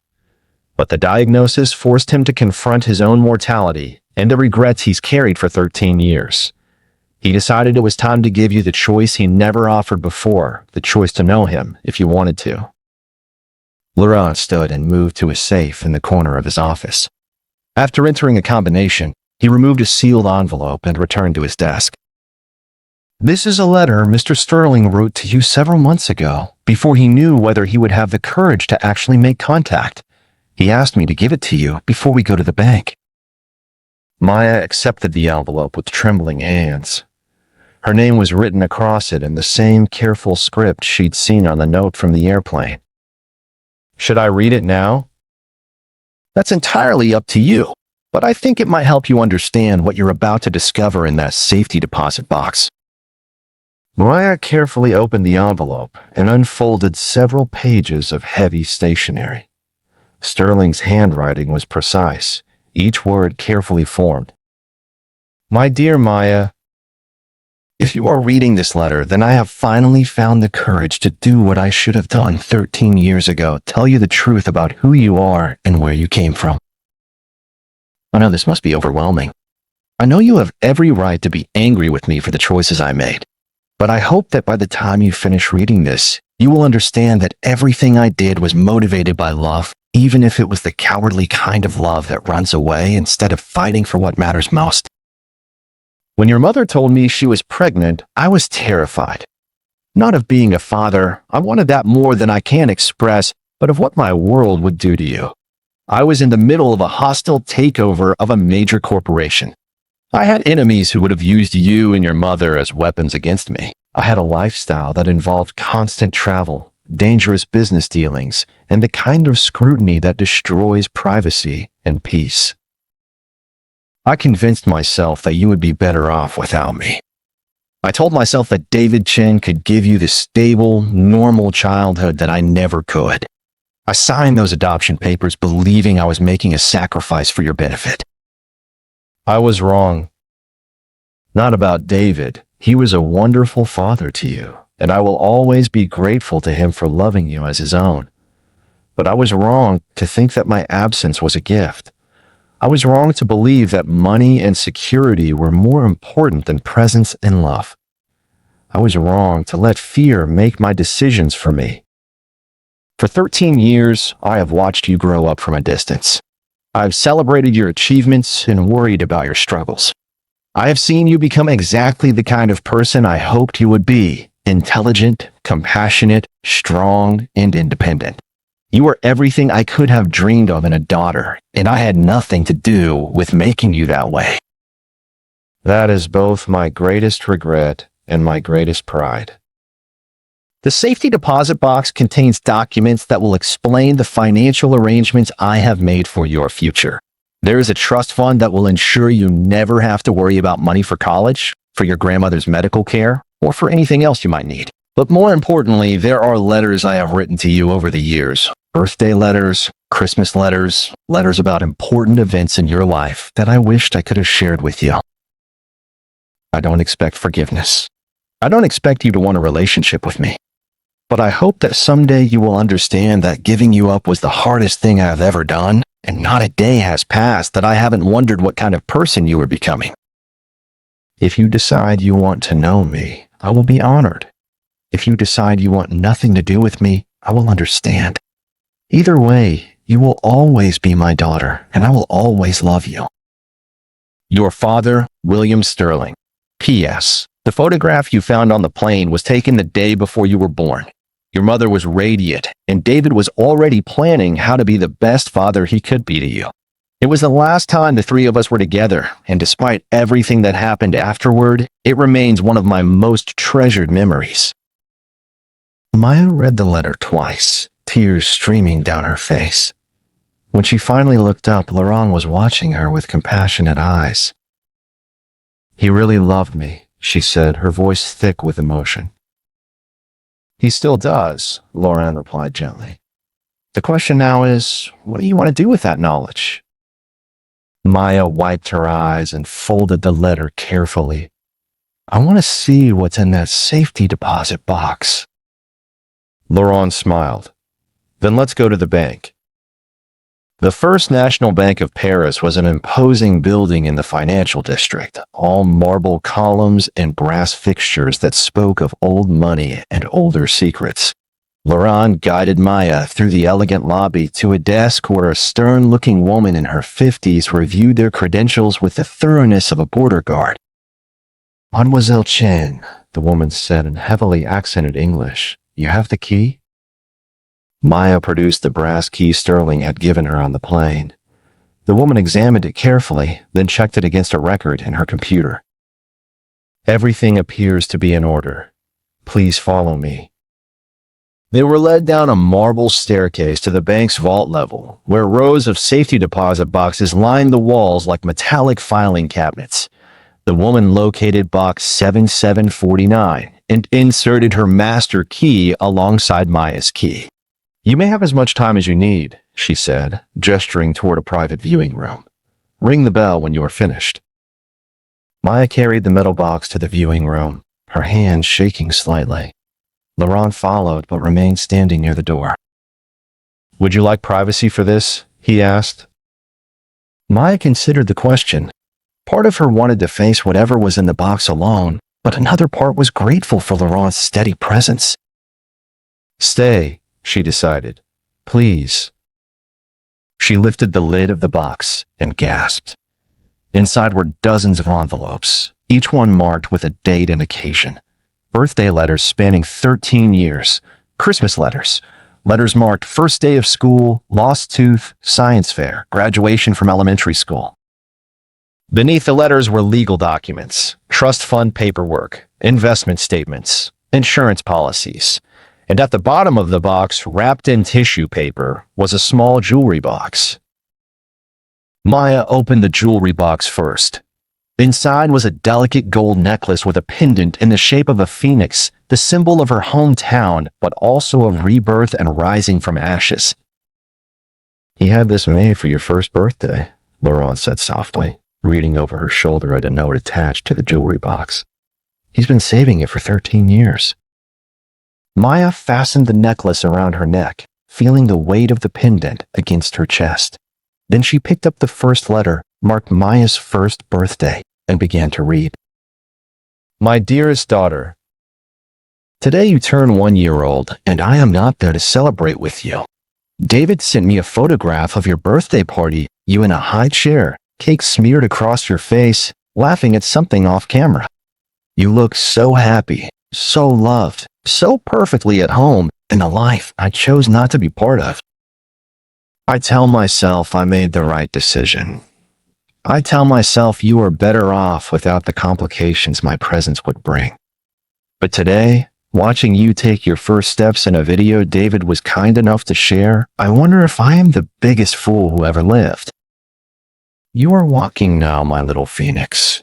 Soon you will be running, and then there will be no stopping you. I hope you run toward everything that makes you happy. I hope you never let fear make your decisions the way I have let it make mine. Happy birthday, my darling girl. I love you more than you will ever know. Daddy. Maya's hands were shaking as she set down the letter. There were dozens more, chronicling a father's love from a distance, marking milestones he had missed but never forgotten. She picked up another letter. This one marked Maya's first day of kindergarten. My brave girl. David tells me you were nervous about starting school, but that you walked into that classroom with your chin up and your backpack on your shoulders like you owned the place. That's my girl, scared but doing it anyway. I was scared on my first day of school, too. I was scared on my first day of work, my first business presentation, my first board meeting. Being scared doesn't make you weak, Maya. It makes you human. What makes you strong is doing the right thing even when you're scared. I hope school is everything you want it to be. I hope you make friends who see how special you are. I hope you learn things that make you excited to learn more. And I hope that someday, when you're old enough to understand, you'll forgive me for being too scared to be the father you deserved. All my love, Daddy. Letter after letter revealed a man tormented by his choices, but never wavering in his love for the daughter he had given up. He had followed her academic progress, celebrated her achievements, worried about her struggles. He knew about her love of reading, her volunteer work, her friendship with Mrs. Rodriguez at the corner store. He had been present in every way, except the one that mattered most. Maya was crying openly now, overwhelmed by the depth of love and regret contained in these carefully preserved letters.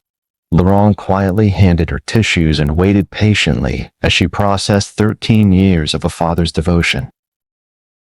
The legal documents were equally overwhelming. Sterling had established a trust fund worth over $50 million for Maya's education and future needs. He had set up medical insurance that would cover any health issues she or her grandmother might face. He had even purchased a house in a better neighborhood in Phoenix, held in trust until Maya turned 18. This is too much, Maya said, staring at the financial documents. I can't accept all this. Mr. Sterling anticipated you might feel that way, Laurent replied. He asked me to tell you that this money represents 13 years of birthday presents, Christmas gifts, and allowances he never got to give you. In his mind, he's simply catching up.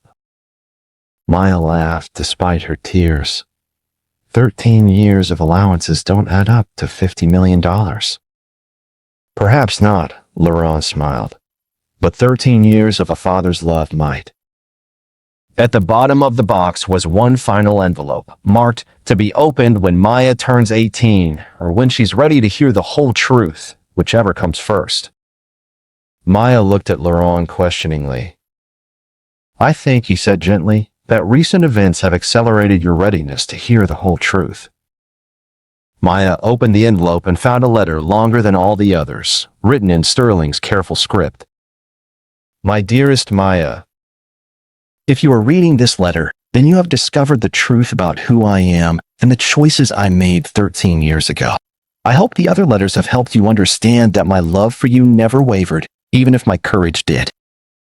But there is more to the story than I have told you so far. More that you deserve to know about your mother, about the circumstances of your birth, and about why I made the decisions I did. Your mother, Lynn, was not just a young woman I had a brief relationship with. She was the love of my life. We met when she was a student at Arizona State University studying international business. I was there as a guest lecturer, and she asked the most insightful questions I had ever heard from someone her age. After my lecture, she approached me with a business proposal, a startup idea that was so innovative, so brilliant, that I knew immediately she was going to change the world. I invested in her company. More than that, I fell in love with her mind, her passion, her incredible vision for the future. We began working together, and then we began living together. For 6 months, I was happier than I had ever been in my life. When she told me she was pregnant, I was overjoyed. I proposed to her that same night. I wanted to marry her, to build a life together, to raise you as a family. But Lynn was terrified, not of being a mother, but of what my world would do to her dreams. She had seen how the wives and girlfriends of wealthy men were treated, as accessories, as trophies, as people whose own ambitions became secondary to their partner's success. She was afraid that marrying me would mean giving up everything she had worked for. We fought about it for weeks. I tried to convince her that it didn't have to be that way, that I would support her dreams, that we could build something together that was bigger than either of us alone. But then my enemy struck. I was in the middle of a hostile takeover of a major technology company. The current CEO, a man named Harrison Blackwood, was determined to stop me by any means necessary. He hired private investigators to dig up dirt on me, to find any weakness he could exploit. They found Lynn. One morning, she woke up to find photographers outside her apartment. By afternoon, her picture was on the front page of 3 different tabloids, along with stories about our relationship and speculation about her pregnancy. The headlines were vicious. They called her a gold digger, a fortune hunter, a woman who had trapped a billionaire with a pregnancy. But worse than the public humiliation was what happened next. Blackwood's people approached her directly. They offered her money, a lot of money, to disappear, to end the pregnancy and walk away from me forever.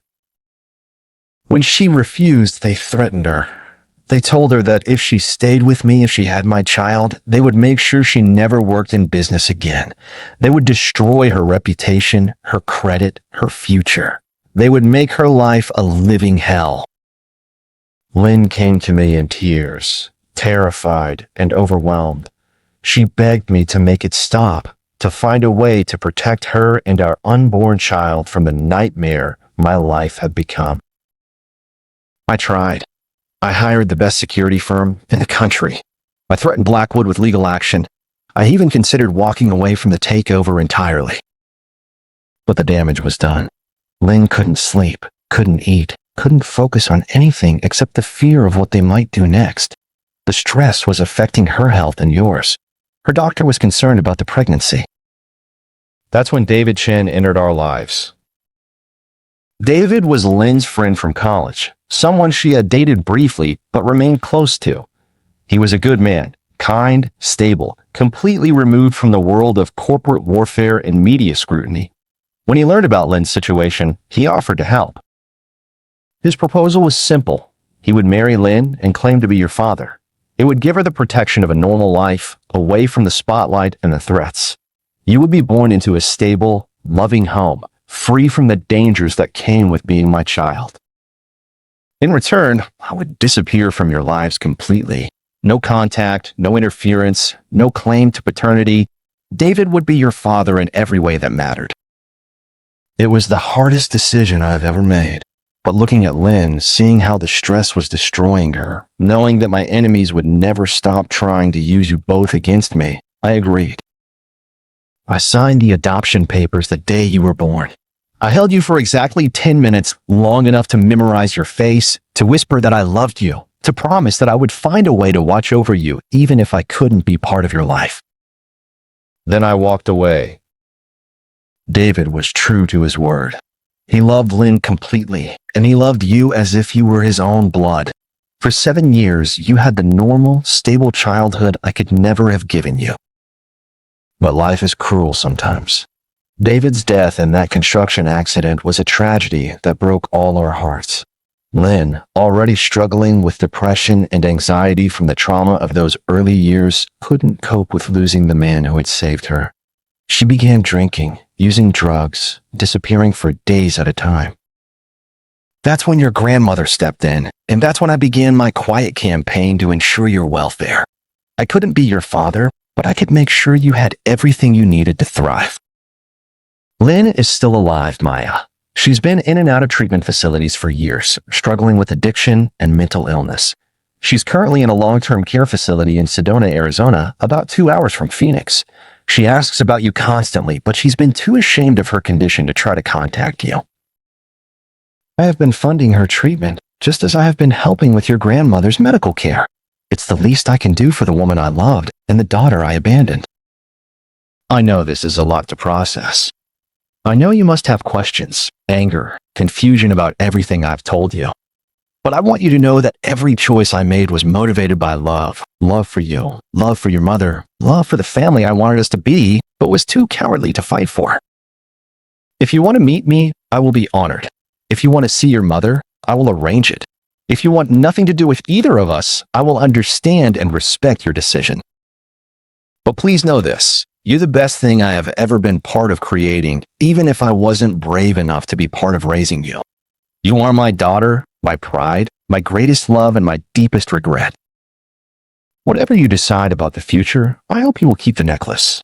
The phoenix has always been my symbol for you, a creature that rises from ashes, that becomes more beautiful and powerful after surviving the fire. You are my phoenix, Maya. You have risen from the ashes of all our mistakes and become something magnificent. With all my love and all my regrets, your father, William Sterling. Maya set down the letter with shaking hands. The safety deposit box, which had seemed so small when she first opened it, now felt like it contained the entire universe, her past, her present, and all the possible futures stretching out before her.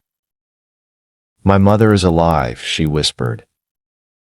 Yes, Laurel confirmed gently. And according to the latest reports from her treatment facility, she's been sober for 8 months, the longest period of sobriety she's had since your father's death.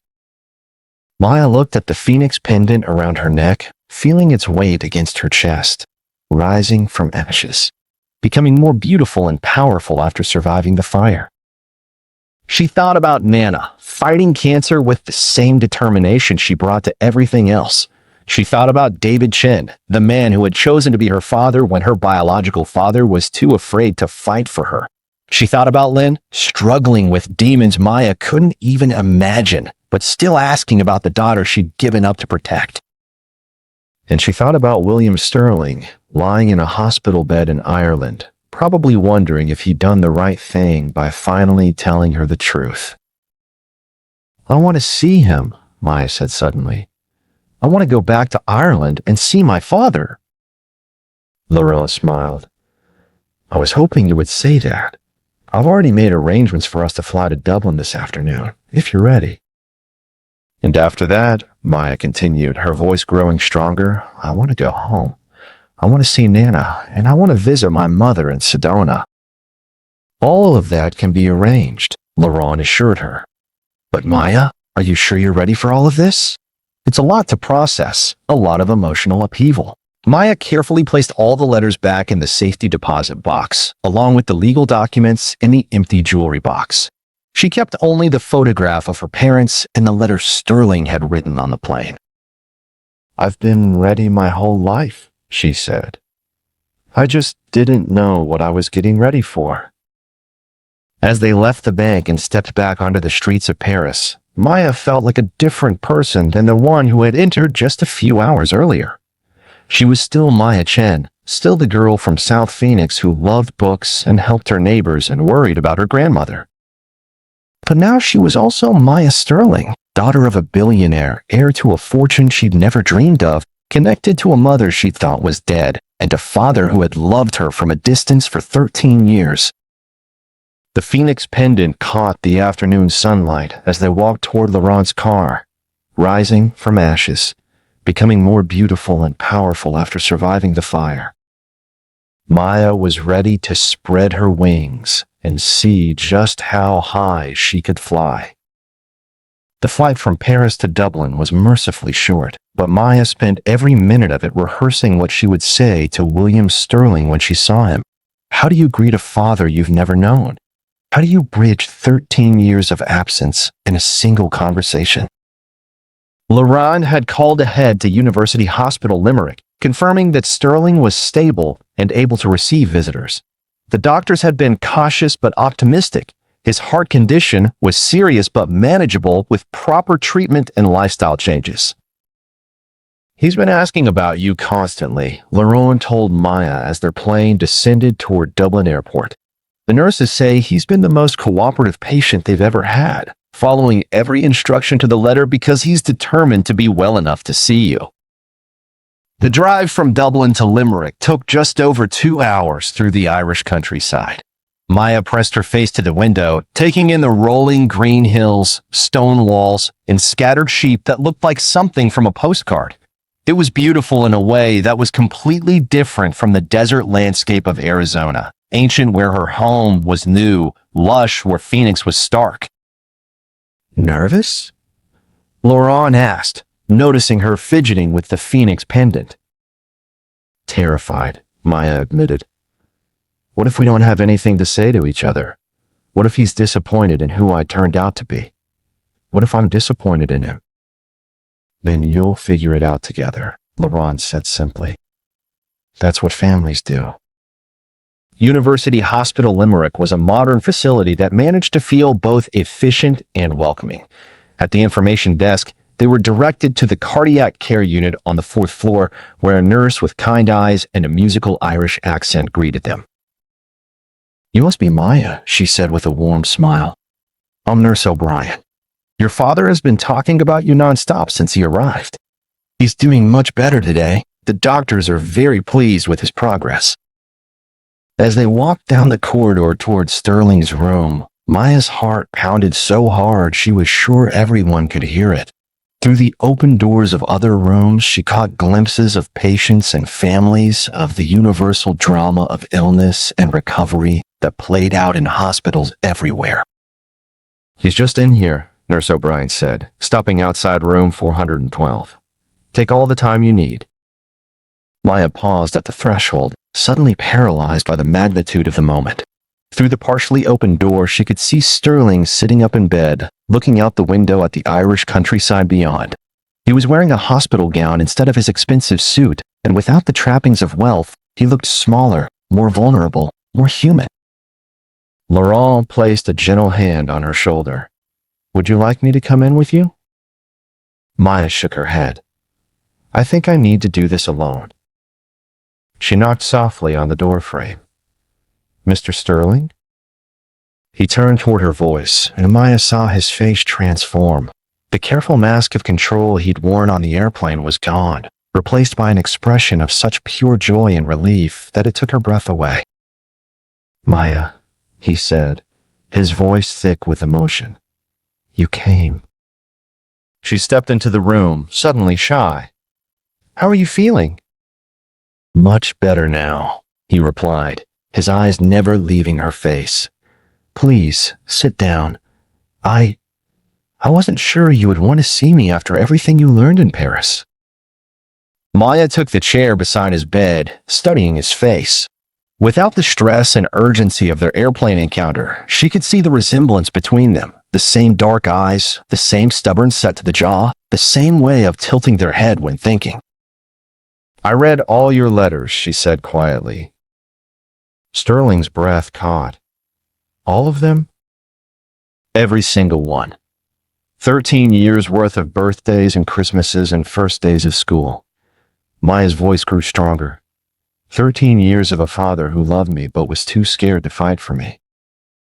Sterling flinched as if she'd struck him. "Maya, I'm not finished," she interrupted, and he fell silent. "I also read about my mother, about what really happened when I was born, about the threats and the media attention and the impossible choice you had to make." She paused, gathering her thoughts. "I've been angry at you for the past 24 hours. Angry that you gave me up. Angry that you watched from a distance. Angry that you let fear make your decisions." Sterling nodded, his face etched with pain. "You have every right to be angry." "But then I thought about David," Maya continued. "The man who raised me, who loved me, who chose to be my father when you couldn't. And I realized something." She leaned forward in her chair. "You didn't abandon me. You found me the best father you could, and then made sure I had everything I needed to thrive. You were protecting me the only way you knew how." Tears were streaming down Sterling's face now. "I wanted to be there for you so badly. Every birthday, every Christmas, every time you were sick or scared or celebrating an achievement, I wanted to be the one you turned to." "I know," Maya said softly. "I could feel it in every letter you wrote. But you know what? I had that. I had David for 7 years, and then I had Nana. I had people who loved me and supported me and helped me become who I am." She reached out and took his hand, surprised by how natural the gesture felt. "And all along, I had you too. I just didn't know it."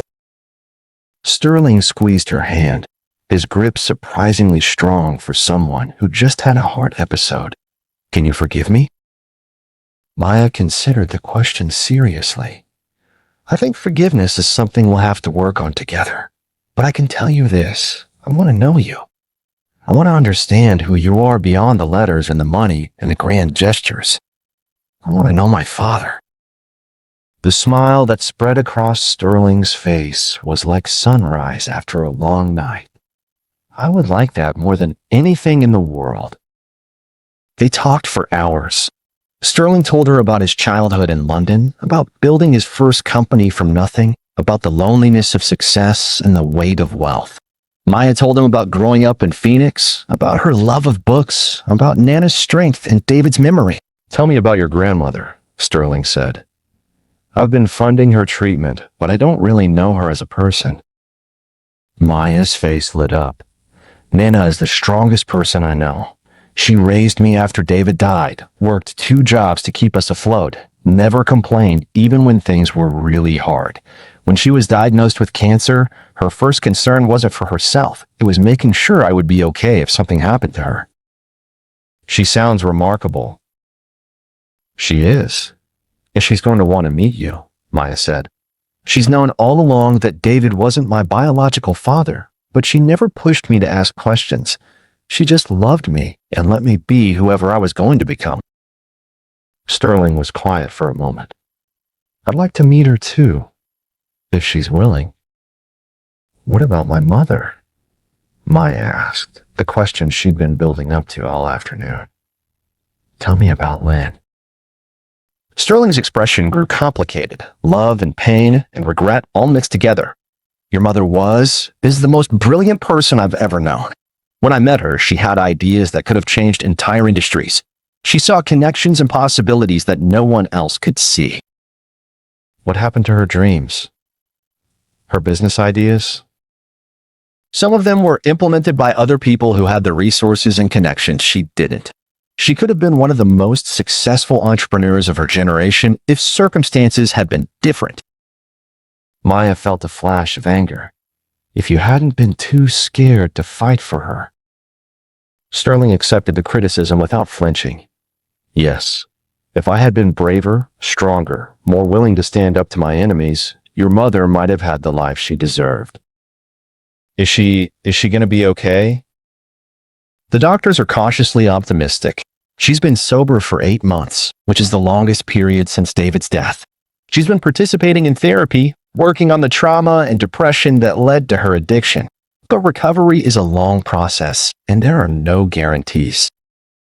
Maya absorbed this information, trying to reconcile the brilliant, ambitious woman Sterling described with the broken person who had been unable to care for her own daughter.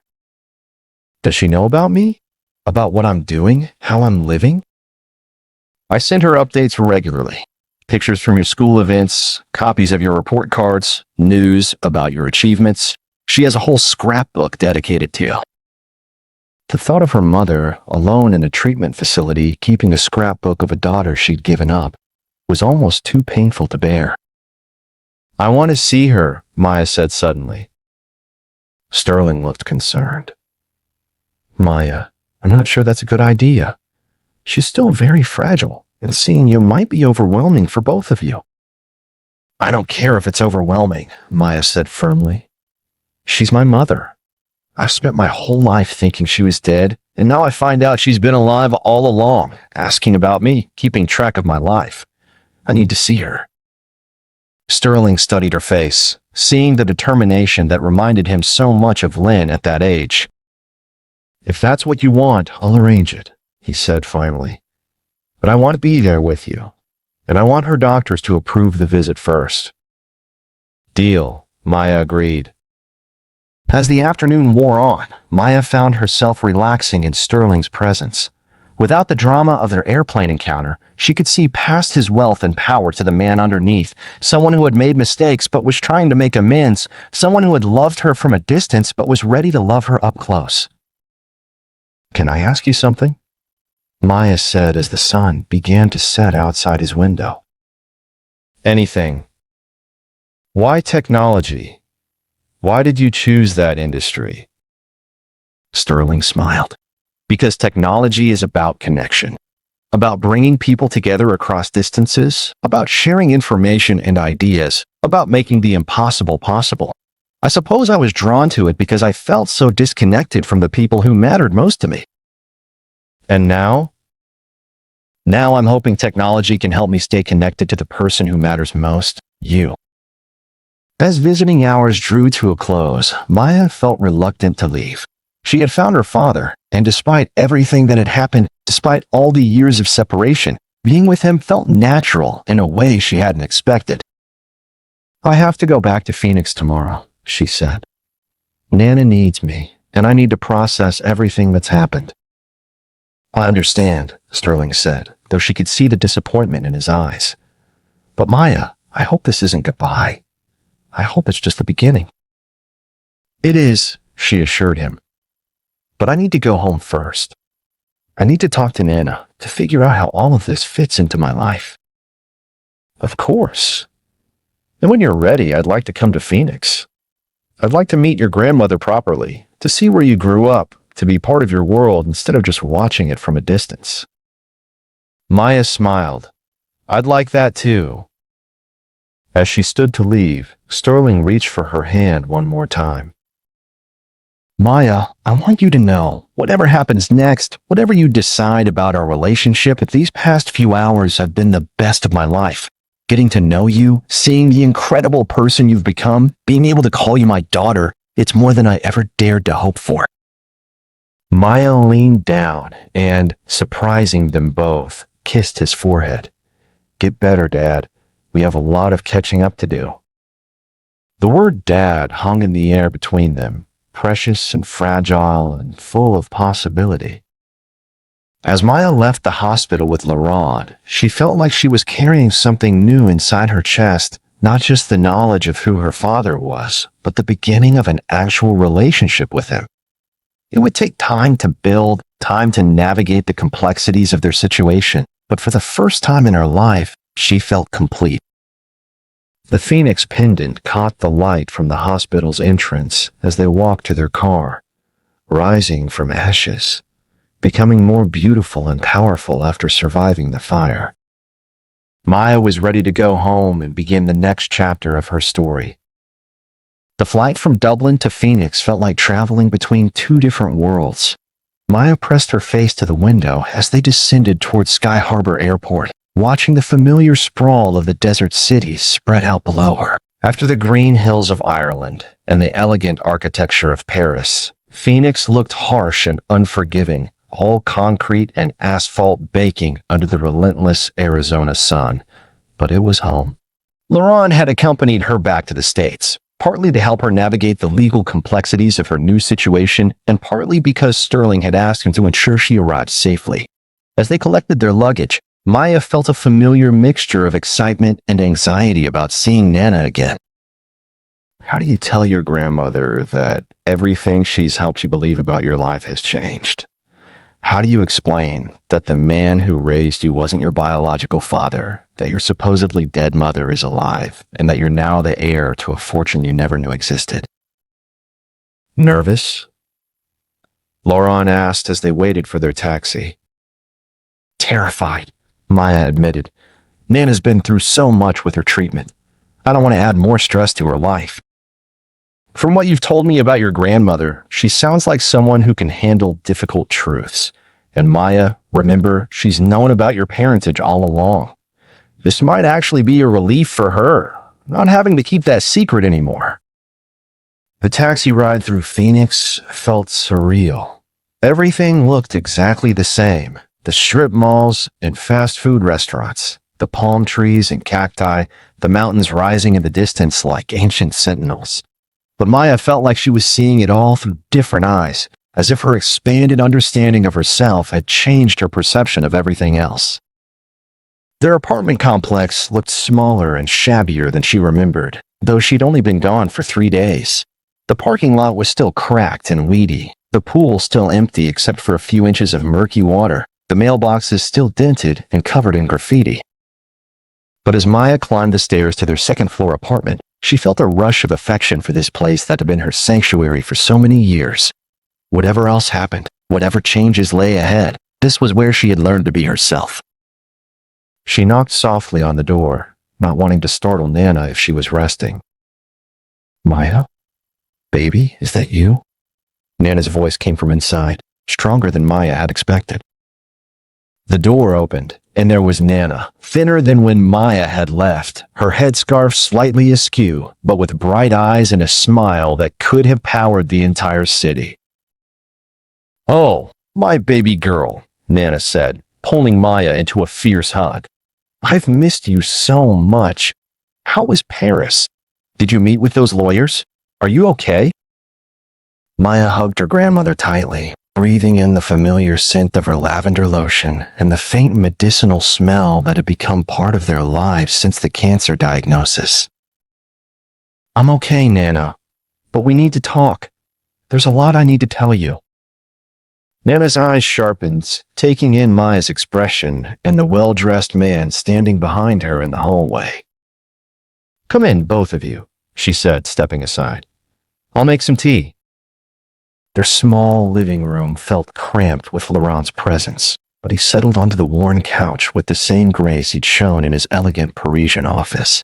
Maya watched Nana bustle around the tiny kitchen, preparing tea with the same careful attention she brought to everything, and felt a surge of love so strong it almost knocked her over. "Nana," Maya said gently, "you should sit down. This is going to be a lot to process." Nana brought the tea tray to the coffee table and settled into her favorite chair, the one with the good back support that Maya had saved up to buy her for Christmas 2 years ago. "I'm ready," Nana said simply. "Whatever it is, we'll handle it together." Maya took a deep breath and began. She told Nana about the emergency landing, about meeting William Sterling, about discovering he was her biological father. She told her about the safety deposit box in Paris, about the letters Sterling had written, about the trust fund and the house and the medical insurance. Nana listened without interruption, her face cycling through surprise, concern, and something that looked like relief. "And there's more," Maya continued. "My mother, Lynn, she's not dead. She's been in treatment facilities for years, struggling with addiction and mental illness. Sterling's been funding her care, just like he's been helping with your medical expenses." At this, Nana's composure finally cracked. Tears began streaming down her face. "You knew," Maya said softly. "You knew all along that David wasn't my biological father." Nana nodded, reaching for Maya's hand. "David told me the truth when he asked me to be your guardian if anything happened to him and Lynn. He wanted to make sure you'd always have someone who knew your whole story." "Why didn't you ever tell me?" "Because David was your father in every way that mattered," Nana said firmly. "He loved you. He raised you. He chose you. I didn't see any reason to complicate that with information about a man who had walked away." "But you must have wondered about him, about whether he might come back someday." Nana was quiet for a moment, choosing her words carefully. "I wondered, especially when we started getting help with my medical bills that we couldn't quite explain. I suspected someone was watching out for us, but I didn't know who or why." Laurent spoke up for the first time since they'd arrived. "Mrs. Chen, Mr. Sterling asked me to give you this." He handed Nana an envelope with her name written on it in Sterling's careful script. She opened it and read silently, her expression growing softer with each line. "What does it say?"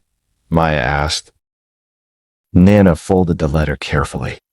He's thanking me for raising you. He's apologizing for not being there to help when David died, and he's asking for my permission to be part of your life going forward. What do you think? Maya asked. About all of this? Nana studied her granddaughter's face, seeing the new maturity there, the weight of knowledge and decision that had settled on her young shoulders. I think, Nana said slowly, that you've grown up a lot in the past 3 days. I think you've learned some hard truths about the world and about the people who love you. And I think you're strong enough to handle whatever comes next. Are you angry? About the secrets? About the money? About any of it? Nana shook her head. Baby girl, I've been fighting cancer for 2 years. I've had to face the possibility that I might not be here to see you graduate high school, go to college, get married, have children of your own. The idea that you might have other people in your life who love you and want to take care of you, that's not something to be angry about. That's a blessing. Maya felt tears threatening again. I don't want anything to change between us. You're still my Nana, still the most important person in my life. And you're still my baby girl, Nana assured her. Having more people love you doesn't mean you have less love for the people who are already there. Love isn't pie, Maya. There's always enough to go around. Laurent cleared his throat gently. If I may, there are some practical matters we should discuss.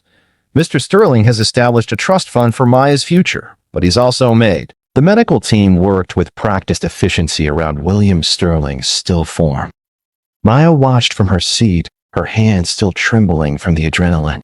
The oxygen mask covered most of his face, but she could see his chest rising and falling steadily now. The color was slowly returning to his cheeks. You did good, kid, Dr. Martinez said quietly, placing a gentle hand on Maya's shoulder. Really good. How did you know what to do? Maya looked up at the doctor, her dark eyes reflecting a maturity that seemed far beyond her 13 years. My grandmother taught me. She used to be a nurse before she retired. She always said you never know when someone might need help. The irony wasn't lost on her. Grandmother Chen had been preparing her for moments like this her entire life, yet had kept the biggest secret of all locked away. Maya felt a familiar knot form in her stomach as she thought about the conversation they would need to have when she returned home. Well, your grandmother raised you right, Dr. Martinez replied with a warm smile. Mr. Sterling is lucky you were here. As if hearing his name, William's eyes fluttered open behind the oxygen mask. They were unfocused at first, scanning the cabin ceiling before settling on Maya's face. Even through the plastic mask, she could see his lips moving, trying to form words. Dr. Martinez leaned down. Don't try to talk yet, Mr. Sterling. You've had a cardiac episode, but you're stable now. We'll be landing in Shannon shortly for proper medical attention. But William's gaze never left Maya. He raised a shaky hand and gestured for her to come closer. Dr. Martinez looked uncertain, but Maya was already leaning forward. What is it? She whispered. William pulled the oxygen mask aside just enough to speak, his voice barely audible. Your eyes. They're just like. Like who? Maya asked, her heart beginning to race again. Like your mother's, he finished, and Maya felt the world tilt on its axis. The words hung in the air between them like a bridge. Neither of them was quite ready to cross. Maya's mind raced. How could this stranger know anything about her mother? How could he know what Lin Chen's eyes looked like? I don't understand, Maya said, but even as the words left her mouth, pieces of a puzzle she didn't know existed began clicking into place. William reached into his jacket pocket with effort, Dr. Martinez watching him carefully. He pulled out a worn leather wallet and, with trembling fingers, extracted a small photograph. It was creased and faded, obviously carried for many years. He handed it to Maya, and she gasped. The photograph showed a young Asian woman, probably in her early 20s, sitting on a park bench under cherry blossoms. She was laughing at something off camera, her eyes crinkled with joy. The resemblance to Maya was unmistakable. The same almond-shaped eyes, the same delicate features, the same smile that could light up a room. But it wasn't just the resemblance that took Maya's breath away. It was the man sitting beside the woman in the photograph. A younger version of William Sterling, his arm around the woman's shoulders, looking at her with unmistakable love. "This is my mother," Maya whispered, and it wasn't a question. William nodded slowly. "Lynn." Her name was Lynn. Maya corrected automatically. "Her name is Lynn." William's eyes widened. "Is? She's alive?" The question hit Maya like a physical blow. For the first time, she realized that whatever connection this man had to her mother, he didn't know about her current situation. He didn't know about the mental health facility in Arizona, about the years of silence, about the medication and the therapy, and the slow, painful journey back to stability. "She's alive," Maya confirmed, her voice strong despite the chaos in her mind. "She's in Arizona." Tears began to flow down William's cheeks. "I've been looking for her for 14 years, he whispered, "ever since she disappeared." "Disappeared?" Maya's voice cracked. "She didn't disappear. She's been sick. She has mental health issues, bipolar disorder. She's been getting treatment." William closed his eyes, and Maya could see the pain etched across his features. "I didn't know. Oh God, Lynn, I didn't know." Dr. Martinez cleared his throat gently. "Mr. Sterling, you really need to conserve your strength right now. And young lady, perhaps this conversation should wait until—" "No," Maya interrupted, surprising herself with her firmness. "I need to understand. Are you?" William opened his eyes and looked directly at her. "I loved your mother more than life itself," he said quietly. "And if my math is right, if you're 13 years old—" "I am," Maya confirmed. "Then yes, Maya, I believe I'm your father." The words should have been shocking. They should have knocked her off her feet, left her reeling and gasping for air. Instead, Maya felt an odd sense of completion, as if a piece of herself that had always been missing had suddenly clicked into place. She thought about all the times she had wondered why she looked so different from the man she called father. David Chen was a good man, the only father she had ever known, but they shared no physical resemblance. She had always assumed she took after her mother's side of the family, but now— "David Chen isn't my biological father," she said, and again it wasn't a question. William shook his head slowly. "I don't know who David Chen is, but if he's been raising you, then he's a better man than I am. I should have found you both years ago." "He married my mother when I was 2, Maya explained, her voice steady despite the magnitude of what she was learning. "After she had her breakdown, he adopted me. He's been my father in every way that mattered." "And he still is," William said firmly. "Nothing changes that." "But Maya—" He reached out and gently touched her hand. "I've missed 13 years of your life. I've missed watching you grow up, teaching you to ride a bike, helping you with homework, being there when you needed me. I can't get those years back, but if you'll let me, I'd like to be part of your life moving forward." Maya stared down at their joined hands. William's were pale and weathered, marked by age and success, while hers were young and smooth, still bearing the slight calluses from her violin practice. But somehow they fit together perfectly. "I have so many questions," she whispered. "And I have answers," William replied. "Or at least I have my side of the story.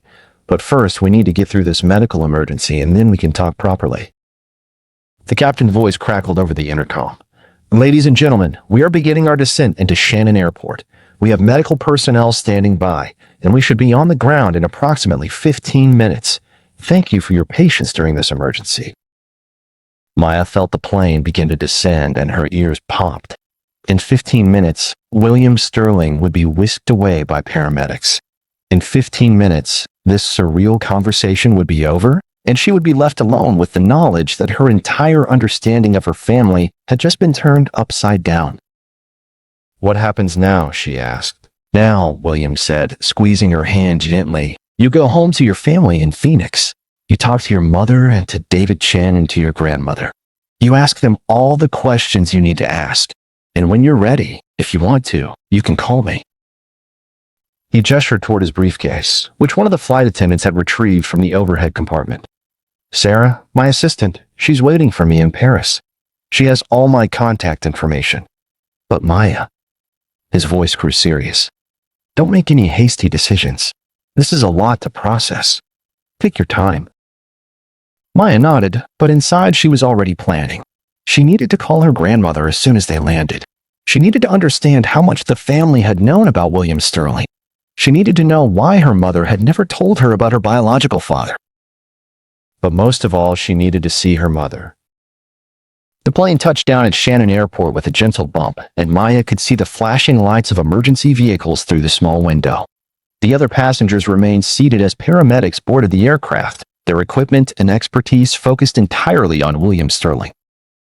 As they prepared to transfer him to a stretcher, William called Maya over one more time. "There's something else," he said, his voice growing weaker as the adrenaline wore off. "In my briefcase, there's a blue folder. It has your name on it." Maya's eyes widened. "My name?" "I've been searching for you and your mother for years," William explained as the paramedics began to strap him to the stretcher. "When I couldn't find you, I started a trust fund. For your education, for your future. I kept hoping that someday—" He trailed off as the paramedics began to move him toward the exit, but Maya followed alongside the stretcher. "Sarah will explain everything," he called out. "She'll be at the hospital. Charles de Gaulle Airport, Terminal 2E, Gate 23. She'll wait for you there when your plane lands in Paris." And then he was gone, wheeled off the plane and into the waiting ambulance. Maya stood in the aisle, watching through the window as the ambulance sped away, its lights painting the early morning sky in red and blue. The other passengers began to gather their belongings, the normal sounds of deplaning filling the cabin. But Maya remained frozen in place, the photograph of her mother and William Sterling still clutched in her hand. "Miss?" One of the flight attendants approached her gently. "We need to prepare for our continued journey to Paris. Are you all right?" Maya looked up at her, this kind woman who had witnessed the most life-changing moments of her 13 years. "I think so," she said quietly. "I think I'm going to be." But as she returned to her seat and buckled her seatbelt for the continuation of their journey, Maya knew that nothing would ever be the same again. The girl who had boarded this plane in Phoenix was gone forever, replaced by someone who now carried the weight of secrets, the possibility of new family connections, and questions that would need answers. She pulled out her phone as soon as they were airborne again, typing a text message to her grandmother. "Nine, we need to talk as soon as I land. I met someone on the plane who knew Mom. Someone who says he's been looking for us for 14 years. His name is William Sterling. Please be honest with me this time. I love you." She hesitated for a moment before hitting send, then pressed the button and watched the message disappear into the digital ether. 2 hours later, they touched down at Charles de Gaulle Airport in Paris. Maya had never been in an airport as large as Charles de Gaulle. The terminal stretched endlessly in both directions, filled with travelers speaking dozens of languages, pulling rolling suitcases and hurrying to catch connecting flights. Under normal circumstances, she would have been fascinated by the international atmosphere, the glimpses of different cultures all converging in one space. But these weren't normal circumstances. She made her way through the terminal toward Gate 23, following the signs written in French and English. Her backpack felt heavier than it had when she'd started this journey, weighed down not by additional items, but by the knowledge she now carried. Terminal 2E was bustling with activity, but as Maya approached Gate 23, she spotted a woman who could only be Sarah. She was probably in her 40s, impeccably dressed in a navy blue business suit, with auburn hair pulled back in a perfect chignon. She stood near the gate area, holding a sign that simply read Maya Chen in neat, professional lettering. Their eyes met across the crowded terminal, and Sarah's face immediately softened with recognition. She approached Maya with the practiced grace of someone accustomed to handling delicate situations. "Maya?" she asked gently. "I'm Sarah Mitchell, Mr. Sterling's executive assistant. I understand you've had quite an eventful flight." Maya nodded, suddenly feeling overwhelmed by everything that had happened in the past few hours. "Is he okay? Mr. Sterling, I mean?" "He's stable," Sarah replied, her voice reassuring. "The doctors at Belmont Hospital in Dublin are taking excellent care of him. He insisted that I meet with you here despite my suggestions that he focus on his recovery." Sarah gestured toward a quieter seating area near the gate. "Would you mind if we talked? I know this must all be very confusing for you."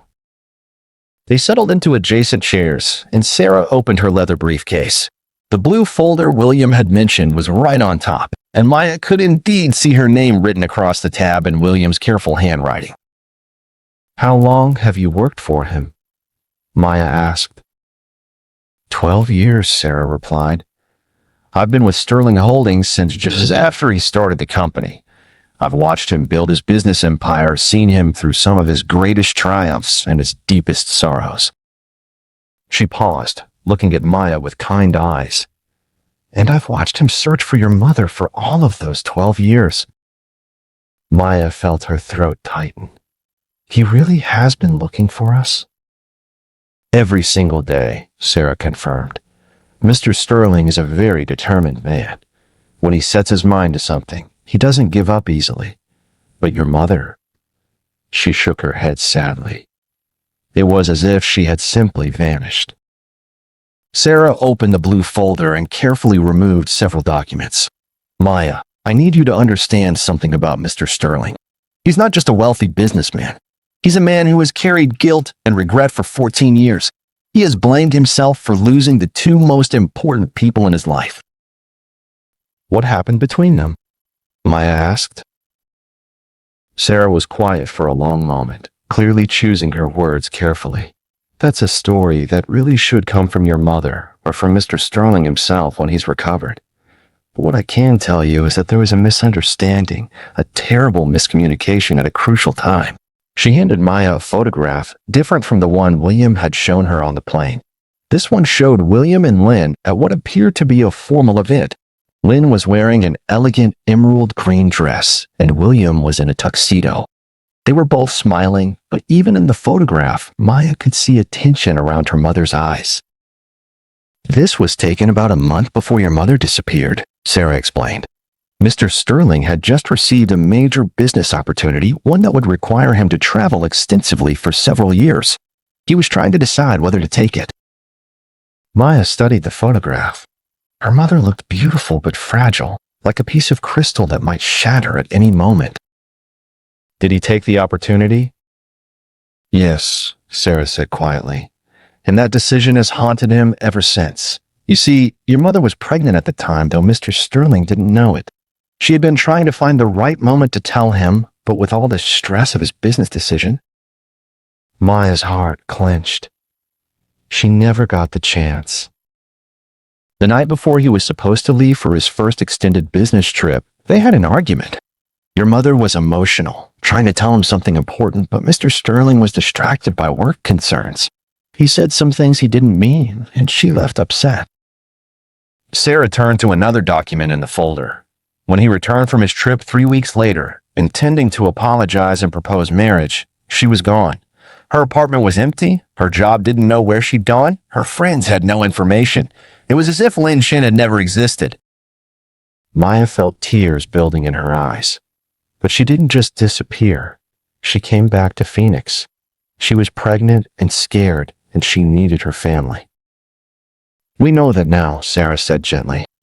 "But at the time, Mr. Sterling hired private investigators, searched through public records, even traveled to Phoenix looking for her.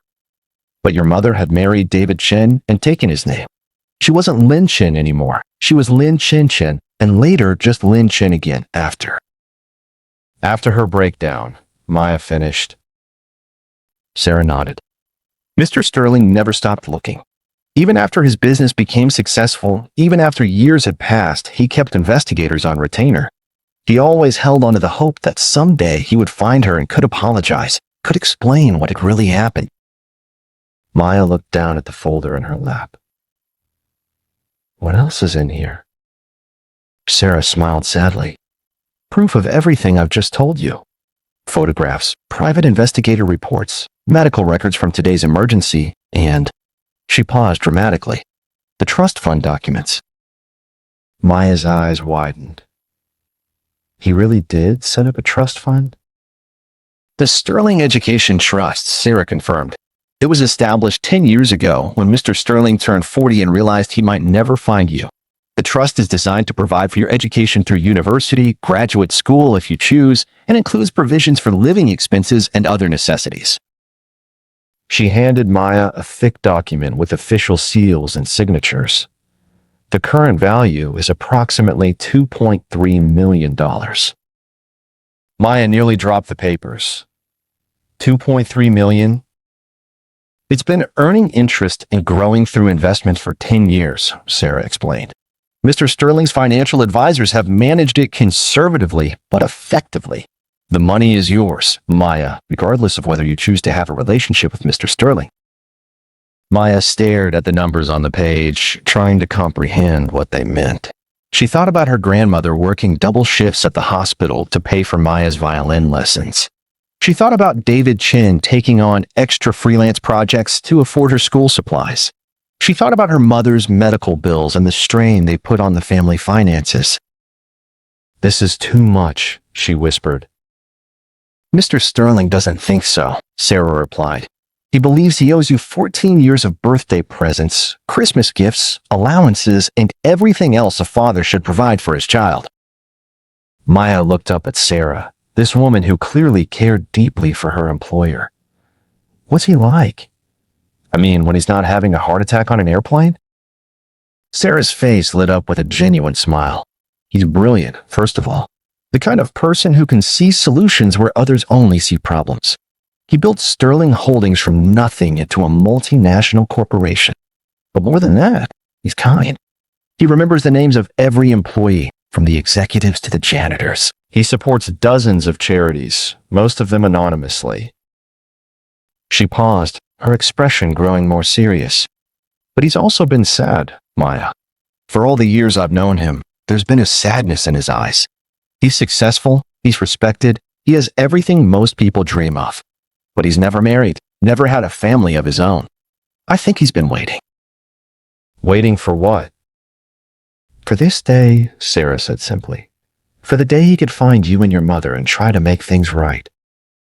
Maya felt overwhelmed by the weight of responsibility. This man had built his entire life around the hope of finding her. He had established a trust fund worth millions of dollars. He had carried her photograph for 14 years, and now she had the power to fulfill his greatest wish or break his heart completely. I don't know what to do, she admitted. Sarah reached over and gently touched Maya's hand. You don't have to know right now. Mr. Sterling doesn't expect anything from you. He just wants you to know that he exists, that he cares about you, and that he's here if you ever decide you want him in your life. She handed Maya a business card with elegant lettering. This has all of his contact information, as well as mine. You can call anytime, day or night. If you just want to talk, if you have questions, if you decide you want to meet him properly when he's recovered, or even if you decide you want nothing to do with him, whatever you choose, he'll respect your decision. Maya took the card and slipped it into her backpack along with the folder of documents. What about my flight home? Already taken care of, Sarah said efficiently. You're booked on the next flight to Phoenix, first class. The airline has been informed about the medical emergency and your special circumstances. They'll take excellent care of you. As they stood to walk toward the gate for Maya's connecting flight, Sarah stopped and turned to her one more time. Maya, there's one more thing Mr. Sterling wanted me to tell you. He said to tell you that what you did on that plane, knowing how to help during his cardiac episode, that showed the kind of person you are. He said your mother and your family have raised you to be exactly the kind of daughter any father would be proud of. Tears finally spilled over and ran down Maya's cheeks. I just did what my grandmother taught me. Exactly, Sarah said with a smile. And that says everything about the people who love you. As Maya boarded her flight back to Phoenix, she felt as though she was carrying the weight of two families on her shoulders. The family that had raised her with love and sacrifice, and the biological father who had never stopped searching for her. Somewhere over the Atlantic Ocean, as she watched the sun set through the airplane window, Maya Chen made a decision. She was going to tell her family everything, and then together they were going to figure out what came next.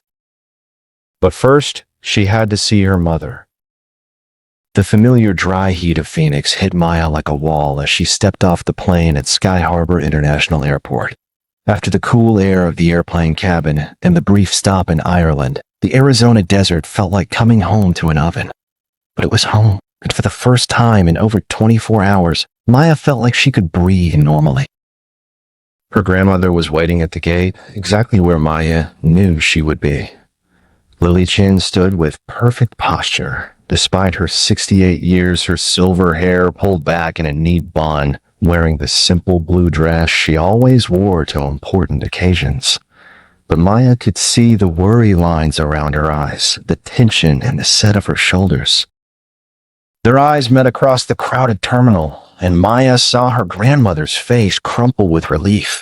They moved toward each other simultaneously, meeting in the middle in a fierce embrace that spoke volumes about the fear and uncertainty they had both been carrying.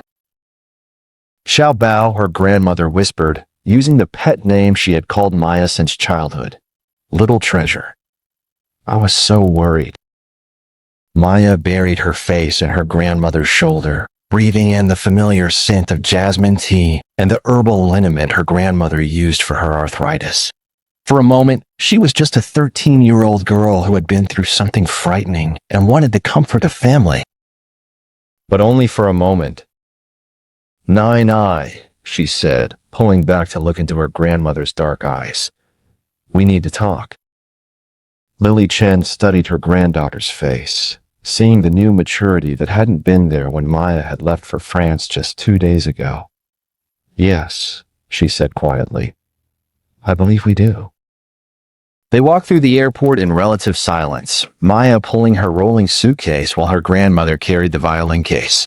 It wasn't until they were settled in her grandmother's aging Honda Civic pulling out of the airport parking structure that either of them spoke again. How much did you know? Maya asked quietly. Her grandmother's hands tightened on the steering wheel, but her voice remained steady. About William Sterling? I knew your mother had been in love with someone in San Francisco. I knew she came home heartbroken and pregnant. I knew she refused to talk about your father except to say that he didn't want children. Maya felt a flash of anger. But that wasn't true. He's been looking for us for 14 years. I know that now, Lily replied, her voice heavy with regret. Your text from the airplane, it changed everything I thought I knew about your mother's past. They drove through the familiar streets of Phoenix, past the palm trees and strip malls, the Mexican restaurants and auto repair shops that made up the landscape of Maya's childhood. Everything looked exactly the same as it had when she left, but Maya felt as though she was seeing it all through different eyes. Did David know? She asked. David knew that your biological father was someone your mother had been involved with in California. But your mother never gave him any details. She said it was better for everyone if that part of her past remained buried. Maya thought about David Chen, the man who had raised her with such patience and love.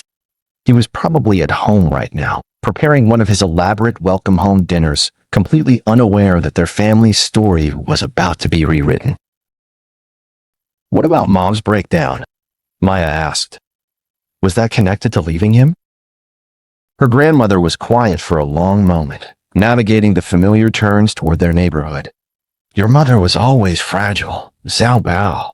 Even as a child, she felt emotions more deeply than other people. Her moods could swing from pure joy to deep sadness without warning. Maya remembered her mother during her good periods, the laughter that could fill a room, the spontaneous dance parties in the kitchen, the bedtime stories that seemed to transport them both to magical worlds. When she came home from San Francisco, she was devastated, her grandmother continued. Pregnant, alone, convinced that the man she loved had rejected both her and her unborn child. The stress of that situation, combined with the hormonal changes of pregnancy and her existing tendency toward mood instability.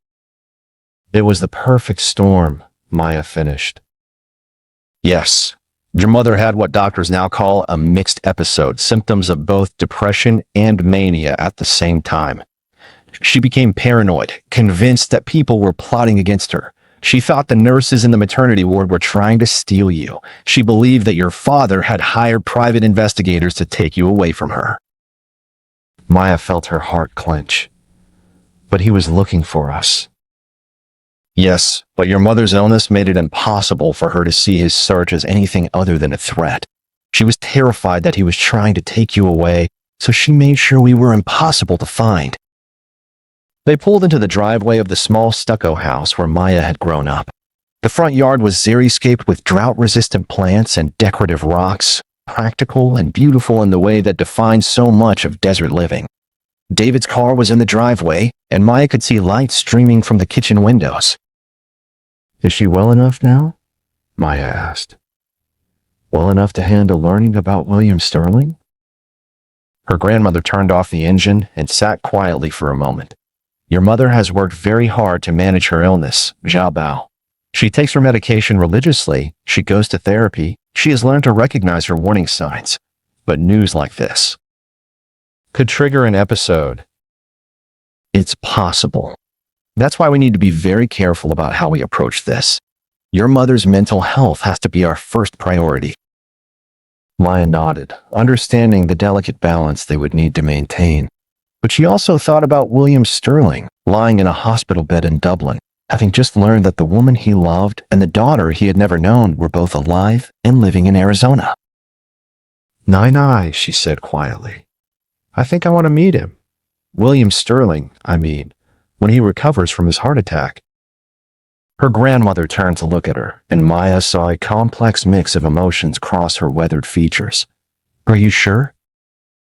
"I'm not sure of anything," Maya admitted, "but I keep thinking about the photograph he carried. He's been missing us for 14 years. Maybe it's time for our family to stop running from the past." Lily Chen reached over and took her granddaughter's hand. "You're growing up so fast, Zhao Bao. Sometimes I look at you and see a young woman instead of the little girl I've been raising." "Maybe that's what happens when you save someone's life on an airplane," Maya said with a small smile. "Maybe it is." They gathered Maya's luggage and walked toward the front door, where the warm glow of home awaited them. But before her grandmother could turn the key, Maya stopped her. "One more question," she said. "The trust fund. Did you know about that?" Lily shook her head. "I had no idea. $2.3 million. She whistled softly. "That changes things, doesn't it?" "Does it?" Maya asked. "I mean, does money change whether or not someone is family?" Her grandmother smiled, and for the first time since Maya had gotten off the plane, it was a genuine, warm smile. "No, Zhao Bao, money doesn't make someone family, but it does show how much someone cares. William Sterling has been saving for your future for 10 years, even though he wasn't sure he would ever find you. That tells me something important about the kind of man he is." The front door opened before they could knock, and David Chen appeared in the doorway. He was a small, compact man with graying hair and kind eyes behind wire-rimmed glasses. His face lit up when he saw Maya, and he immediately pulled her into a warm hug. "There's my world traveler," he said, his voice filled with the accent that spoke of his childhood in Taiwan. "How was Paris? Did you see the Eiffel Tower? Did you practice your French?" Maya hugged him back, feeling overwhelmed by the familiar comfort of his presence. This man had chosen to be her father. He had walked into a complicated situation with a heartbroken woman and her infant daughter, and he had made them both his family through love and commitment alone. "Dad, she said, and the word carried more weight than it ever had before. We need to talk. All of us. David's expression grew serious as he looked between Maya and her grandmother. What happened in Paris? Actually, Maya said what happened was on the way to Paris, and it's going to change everything. They settled into the familiar comfort of the living room, with its mismatched furniture and family photographs covering every available surface. David brought tea from the kitchen, settling into his favorite armchair while Maya and her grandmother sat together on the couch. And then Maya began to tell them everything. She told them about the man who had collapsed on the airplane, about using the CPR training her grandmother had given her, about the emergency landing in Shannon. She told them about the photograph William Sterling had carried for 14 years and about the trust fund that had been growing in her name. She told them about Sarah Mitchell and the folder full of documents that proved William Sterling had never stopped searching for them. She told them about the business opportunity that had taken him away at the crucial moment and about the misunderstanding that had driven her mother away. David listened in silence, his expression growing more thoughtful with each detail. When Maya finished, he was quiet for a long moment, processing everything he had heard. So, he said finally, your biological father is alive, wealthy, and wants to be part of your life. Maya nodded. That's the basics of it, yes. David leaned back in his chair, removing his glasses to clean them, a habit Maya recognized as his way of buying time to think. And how do you feel about that? It was such a David question, not demanding to know what she was going to do, not expressing his own fears or concerns, but simply asking how she felt. Confused, Maya admitted. Curious. A little scared. Part of me wants to call him right now and ask him a million questions. Part of me wants to pretend this never happened. And the other part? Maya looked at this man who had been her father in every way that mattered for 11 years. The other part of me is sitting in this room, grateful for the family that raised me and wondering how we make room for one more person without breaking what we already have. David smiled, and Maya could see the relief in his eyes. Families aren't like pie, Maya. Adding one more person doesn't mean there's less love to go around. Love multiplies. But what about Mom? Maya asked. How do we tell her? And what if seeing him again makes her sick? Your mother is stronger than you think, David said quietly. She's not the same person who had the breakdown 14 years ago. She's learned to manage her illness, and she has a strong support system. But you're right to be concerned. We'll need to approach this carefully. Lily Chen, who had been uncharacteristically quiet during most of the conversation, finally spoke up. I think we should go see her. Tomorrow. All of us together. We should tell her what happened and let her decide how she wants to handle it. Maya felt a flutter of nervousness in her stomach. She hadn't seen her mother in person for almost 6 months, communicating mainly through video calls and letters. The treatment facility in Arizona was beautiful and peaceful, but it was still a place where people went when they couldn't manage their mental illness in the outside world.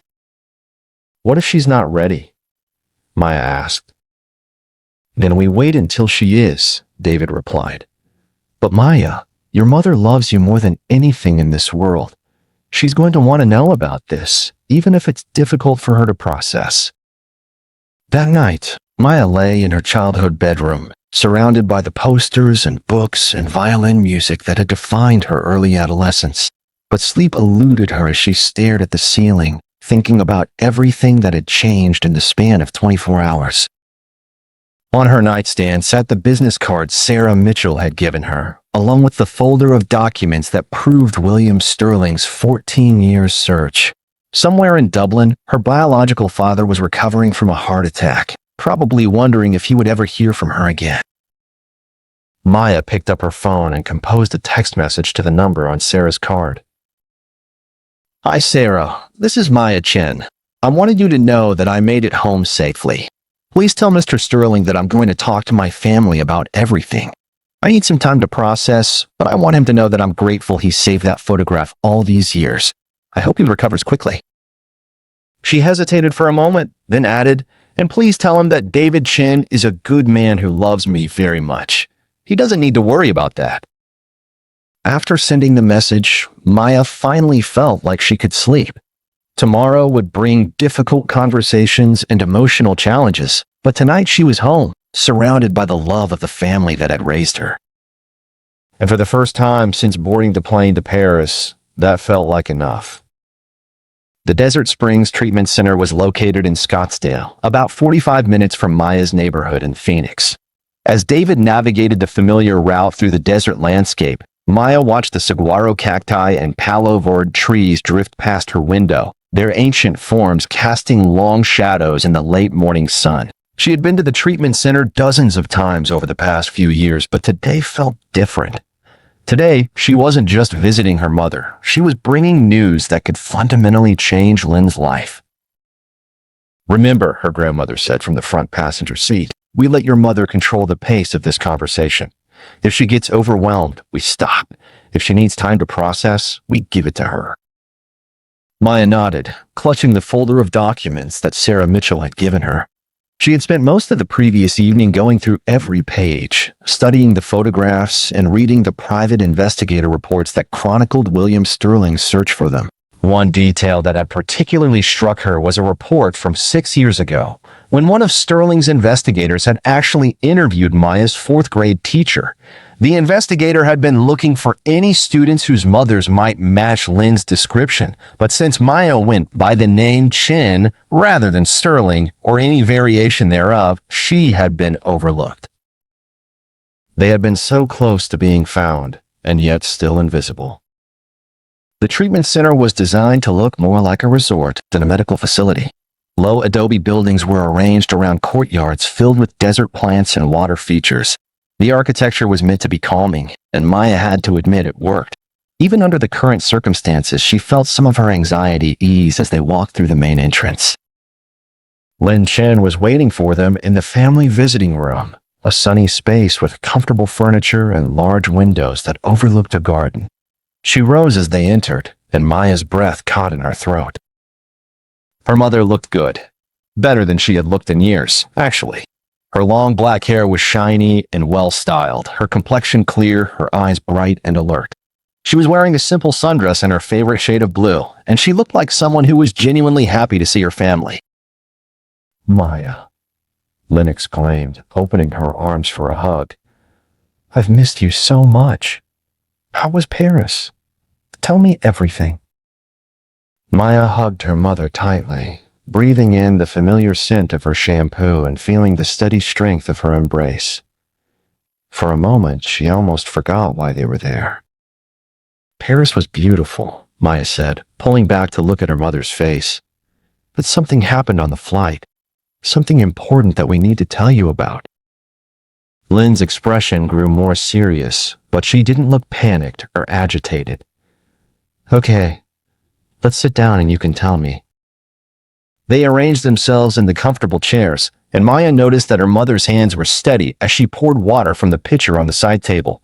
This was Lynn during one of her stable periods, medicated and balanced and fully present in the moment. "Mom," Maya began carefully, "on the flight to Paris there was a medical emergency. A man had a heart attack, and I helped save his life." Lynn's eyes widened with concern and pride. "Oh my goodness, Maya. Are you all right?" "We're both fine," Maya assured her. "But Mom, while he was recovering, he showed me something." She reached into the folder and pulled out the photograph of her mother and William Sterling under the cherry blossoms. Lynn's face went completely white. For a moment, Maya was terrified that her mother was going to have some kind of breakdown right there in the visiting room. But Lynn simply stared at the photograph, her expression cycling through shock, recognition, and something that looked like grief. "Where did you get this?" she whispered. "The man on the plane," Maya said gently. "His name is William Sterling. He's been carrying this picture for 14 years. Lynn's hands began to tremble as she took the photograph, holding it as if it were made of the most delicate glass. "Will," she breathed. Oh my God, Will. David reached over and took Lynn's other hand, steadying her. Lynn, we need you to take deep breaths, okay? Can you do that for us? Lynn nodded, following David's breathing pattern until her hands stopped shaking. When she looked up at Maya again, there were tears in her eyes, but her voice was steady. Tell me everything, she said. So Maya did. She told her mother about William's collapse, about the emergency landing, about the conversation they had in the hospital bay of the airplane. She told her about the trust fund and the years of searching, about Sarah Mitchell and the folder full of evidence. Most importantly, she told her mother about the misunderstanding that had separated them. He didn't know I was pregnant, Lynn said, and it wasn't a question. No, Maya confirmed. He said you were trying to tell him something the night before he left, but he was distracted by work and didn't listen.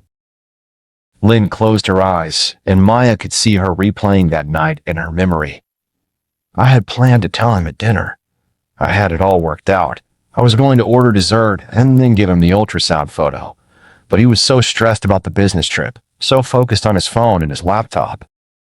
And then you argued, Maya prompted gently.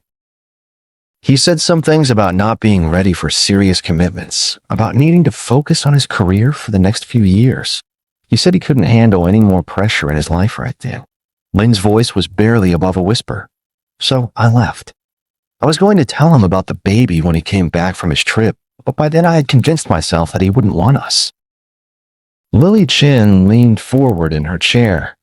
Lynn, why didn't you tell us this at the time? Why did you let us believe that he had rejected you and the baby? Lynn looked at her mother with eyes full of old pain. Because I was ashamed. Because I thought I had ruined everything by not telling him about the pregnancy at the right moment. Because by the time I realized I was wrong, I was too sick to think clearly. She turned back to Maya. During my breakdown, I became convinced that Will was trying to find us so he could take you away from me.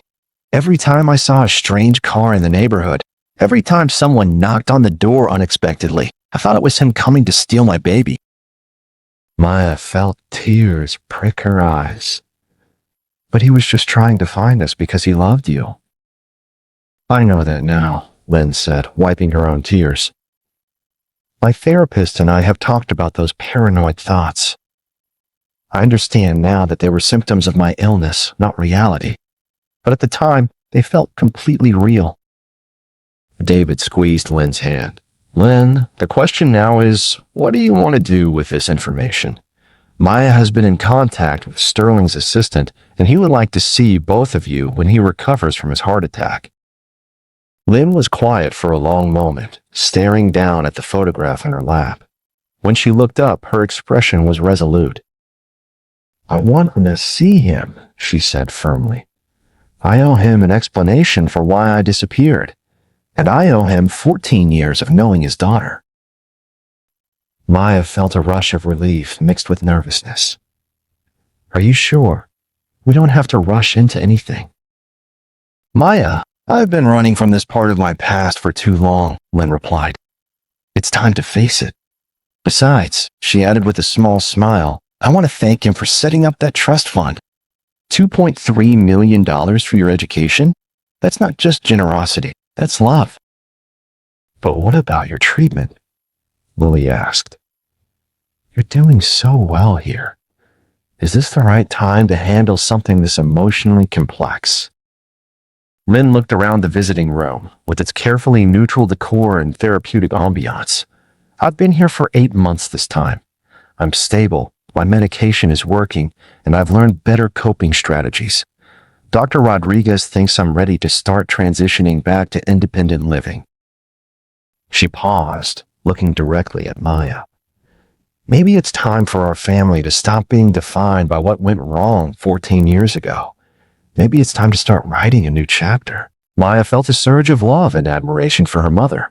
Here was a woman who had battled mental illness for years, who had missed so much of Maya's childhood because of her struggles, but who was now showing incredible courage in facing the past. So what's our next step? Maya asked. Lynn stood up and walked to the window, looking out at the desert garden. I think I should call him, or have his assistant arrange a call. I need to hear his voice to know that this is really happening. She turned back to her family. And then, if he's willing, I think the three of us should meet. You, me, and Will. We need to talk about what happened, and more importantly, we need to talk about what happens next. David cleared his throat. Lynn, I want you to know that I support whatever you decide. William Sterling may be Maya's biological father, but you're my family. Both of you. That's not going to change. Lynn walked over to David and kissed his forehead gently. You were the kindest man I've ever known, David Chen. Maya and I are so lucky to have you in our lives. Maya pulled out her phone and showed her mother Sarah Mitchell's contact information. She said we could call any time. Do you want to try now? Lynn took a deep breath. Yes. Let's call now, before I lose my nerve. Maya dialed Sarah's number, and after 2 rings, the familiar professional voice answered. Sarah Mitchell speaking. Hi, Sarah. This is Maya Chen. I'm here with my mother, Lynn. We'd like to arrange a phone call with Mr. Sterling if he's feeling well enough. Maya, I'm so glad you called. Mr. Sterling is doing much better. The doctors expect to release him from the hospital tomorrow. I know he would very much like to speak with both of you. Sarah paused. Would it be possible to arrange a video call? Mr. Sterling has been carrying that photograph for so many years, but he would love to see how you've both grown and changed. Maya looked at her mother, who nodded nervously. We can do a video call.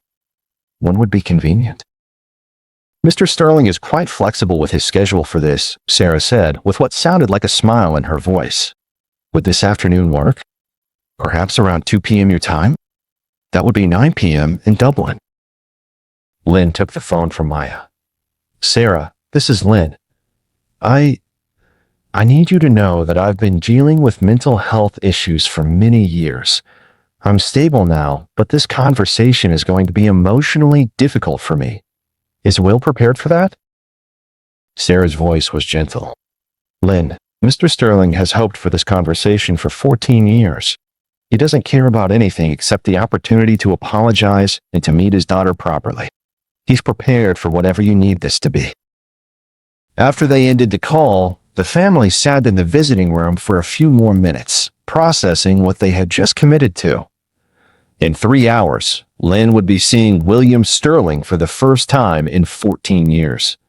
In 3 hours, Maya would be having her first real conversation with her biological father. Are we crazy for doing this? Maya asked. Her grandmother smiled. Sometimes the craziest thing is also the rightest thing, Zhao Bao. Your mother is strong enough for this now. You're mature enough to handle it. And somewhere in Dublin, a man who has waited 14 years is about to get the greatest gift of his life. Lynn picked up the photograph one more time, studying the faces of her younger self and the man she had loved so deeply. I just hope he can forgive me for all the years we lost. Mom, Maya said quietly, I think forgiveness is going to be the easy part. The hard part is going to be figuring out how to be a family from here on out. But as they prepared to leave the treatment center and return home for the most important video call of their lives, Maya felt a sense of anticipation rather than dread. For the first time in her 13 years, she was going to talk to her biological father. And for the first time in 14 years, her mother was going to face the past with courage instead of fear. The healing, Maya realized, was already beginning. At exactly 2 p.m. Phoenix time, Maya sat in her grandmother's living room, staring at her laptop screen as the video call application connected. Her mother was beside her on the couch, having been granted a day pass from the treatment center specifically for this conversation. David and her grandmother sat in chairs flanking the couch, providing moral support while staying out of camera range. Lynn looked nervous but determined. She had changed clothes 3 times before settling on a simple white blouse that Maya remembered as her favorite from the years before her illness became severe. Her hair was pulled back in a neat ponytail, and she wore minimal makeup, but she looked beautiful in the way that came from inner peace rather than artifice. Are you ready? Maya asked, her finger hovering over the answer button. Lynn took a deep breath. I've been ready for this conversation for 14 years. I just didn't know it. Maya clicked the button, and after a moment of connection delay, William Sterling's face appeared on the screen. He looked much better than he had on the airplane. The color had returned to his face, and though he was clearly in a hospital bed, he was sitting up and alert. He was wearing a navy blue sweater over his hospital gown, and his hair was neatly combed. But it was his eyes that captured Maya's attention. They were bright, with unshed tears, and an emotion so powerful that it was almost overwhelming to witness. For a long moment, nobody spoke. William stared at the screen as if he couldn't quite believe what he was seeing, while Lynn seemed frozen beside Maya. Finally, William broke the silence. Lynn, he said, and his voice was rough with emotion. My God, you're as beautiful as ever. Lynn's composure cracked slightly. Hello, Will. You look good, considering you nearly died yesterday. William laughed, a sound that was part joy and part disbelief. It would have been just my luck to find you both and then die of a heart attack before we could talk. He shifted his gaze to Maya, and his expression grew even more intense. And Maya, look at you. You're so grown up, so beautiful. You have your mother's eyes, but your smile, I think that might be mine. Maya found herself smiling despite her nerves. Sarah says I have your stubborn streak too. Sarah's been with me long enough to know me too well, William replied. She also tells me you're an accomplished violinist. I'd love to hear you play sometime. I like that too, Maya said, surprised by how natural the conversation felt. But then Lynn leaned forward slightly, and her expression grew serious. Will, before we go any further, I need to apologize. I need to explain why I disappeared, why I never told you about Maya. William's face grew solemn. Lynn, you don't owe me any apologies. I'm the one who... Yes, I do, Lynn interrupted gently but firmly. You need to understand what happened, and I need to say this out loud. She took a deep breath and looked directly into the camera. That night before you left for your business trip, I was trying to tell you I was pregnant. I had it all planned out, but when you started talking about not being ready for commitments, about needing to focus on your career, I lost my nerve. William's face crumpled. Oh, Lynn, if I had just listened. But you couldn't have known, Lynn continued, and I should have tried harder to tell you. Instead, I let my fear and pride get in the way. I convinced myself that you wouldn't want a baby, that I would be ruining your life. Maya watched her mother with admiration. This was Lynn at her strongest, taking responsibility for her choices while still being honest about the circumstances that led to them. When you came back from your trip, I was already too scared and too sick to think clearly, Lynn went on. I was in the early stages of what would become a severe mental health crisis. I became paranoid, convinced that if you found out about Maya, you would try to take her away from me. William leaned forward in his hospital bed. Lynn, I would never have tried to take her away from you. I would have wanted to take care of both of you. I know that now, Lynn said, tears finally spilling over. But mental illness doesn't always let you see things clearly. For years, I was convinced that staying hidden was protecting Maya. It wasn't until I got proper treatment that I realized I was protecting her from nothing except having a father who loved her. William wiped his own eyes with the back of his hand. Lynn, I've spent 14 years blaming myself for driving you away. I've replayed that night 1,000 times, wishing I had said different things, wishing I'd been more present, more aware of what you needed. We both made mistakes, Lynn replied. But Will, look at her. She gestured toward Maya. Look at our daughter. Despite everything that went wrong between us, we created something incredible. William's gaze shifted to Maya, and she felt the full weight of his attention. Maya, I know this is awkward for you. I know you already have a father who loves you, and I'm not trying to replace him. But I want you to know that not a day has gone by in the past 14 years that I haven't thought about you. Maya felt her throat tighten with emotion. Sarah showed me some of the private investigator reports. You really never stopped looking. Never, William confirmed. Even when the trail went completely cold, even when everyone told me to give up, I kept hoping that someday I would find you both. Maya looked at this man who shared her DNA, who had been carrying her mother's photograph for her entire lifetime, who had set aside millions of dollars for her future despite never being sure she existed. He was a stranger, but he was also family in a way that transcended their lack of shared history. I want to get to know you, she said quietly. I want to understand where I come from, what you're like, what we have in common besides stubborn streaks. William's smile was radiant. I would love that more than anything in the world. Lynn cleared her throat gently. Will, there's something else we need to discuss. Maya's future. The trust fund you set up is hers, regardless of what happens between us, William said immediately. That money was always meant for her education and her security. It doesn't come with strings attached. That's incredibly generous, Lynn said, but it's also going to change her life in ways we need to think about carefully. Maya had been thinking about this too. $2.3 million was enough to pay for any college she wanted to attend, enough to pursue graduate school without debt, enough to give her options and opportunities that most people her age couldn't even imagine. I don't want the money to change who I am, Maya said. I don't want to become one of those rich kids who thinks the world owes them something. William nodded approvingly. That's exactly the attitude I hoped you would have. Maya, money is a tool. It can give you freedom to pursue your passions, to get the best education possible, to help other people.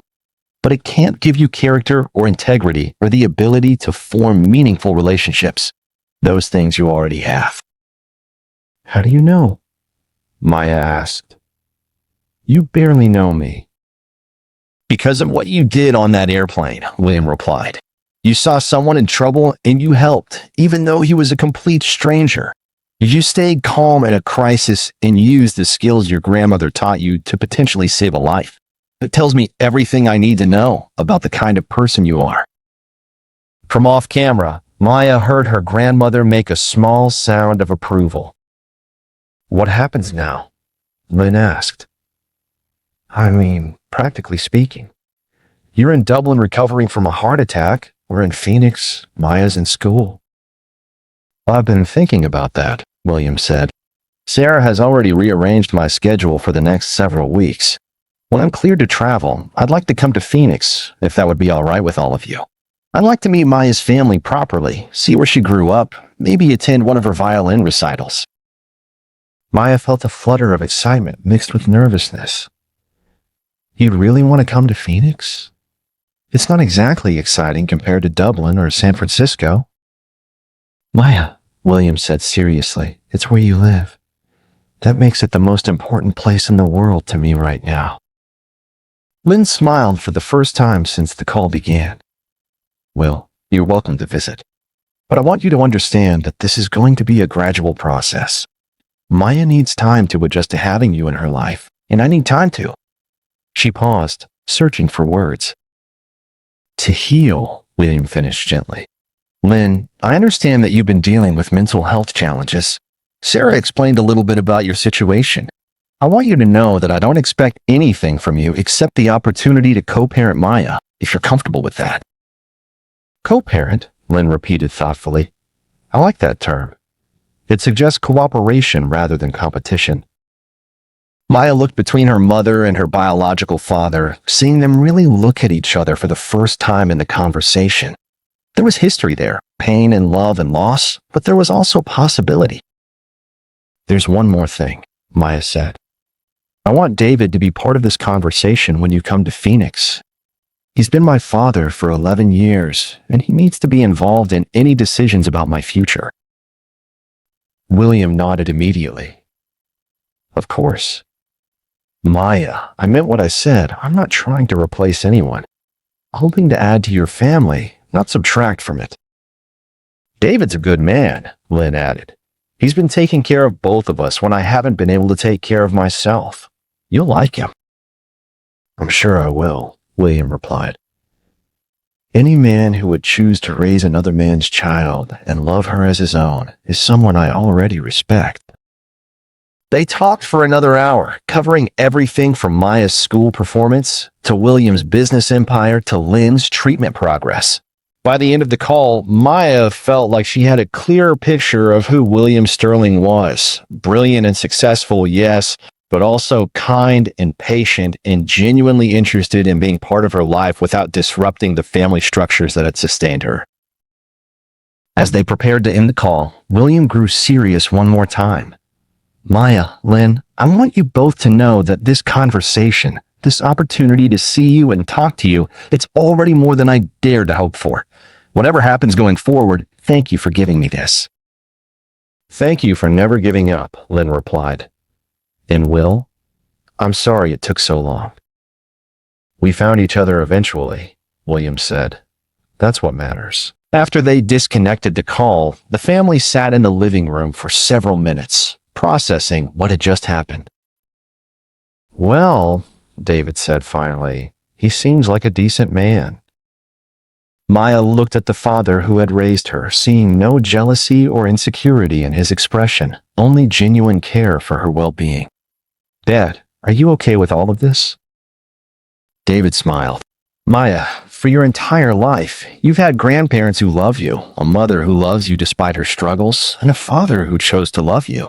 Now, you also have a biological father who has loved you from a distance for 14 years. How can I be anything but happy that you have so many people who care about you? Maya felt tears prick her eyes. I'm really lucky, aren't I? Yes, her grandmother said firmly. But more than that, you're loved. And that, Zaobao, is the most important thing of all.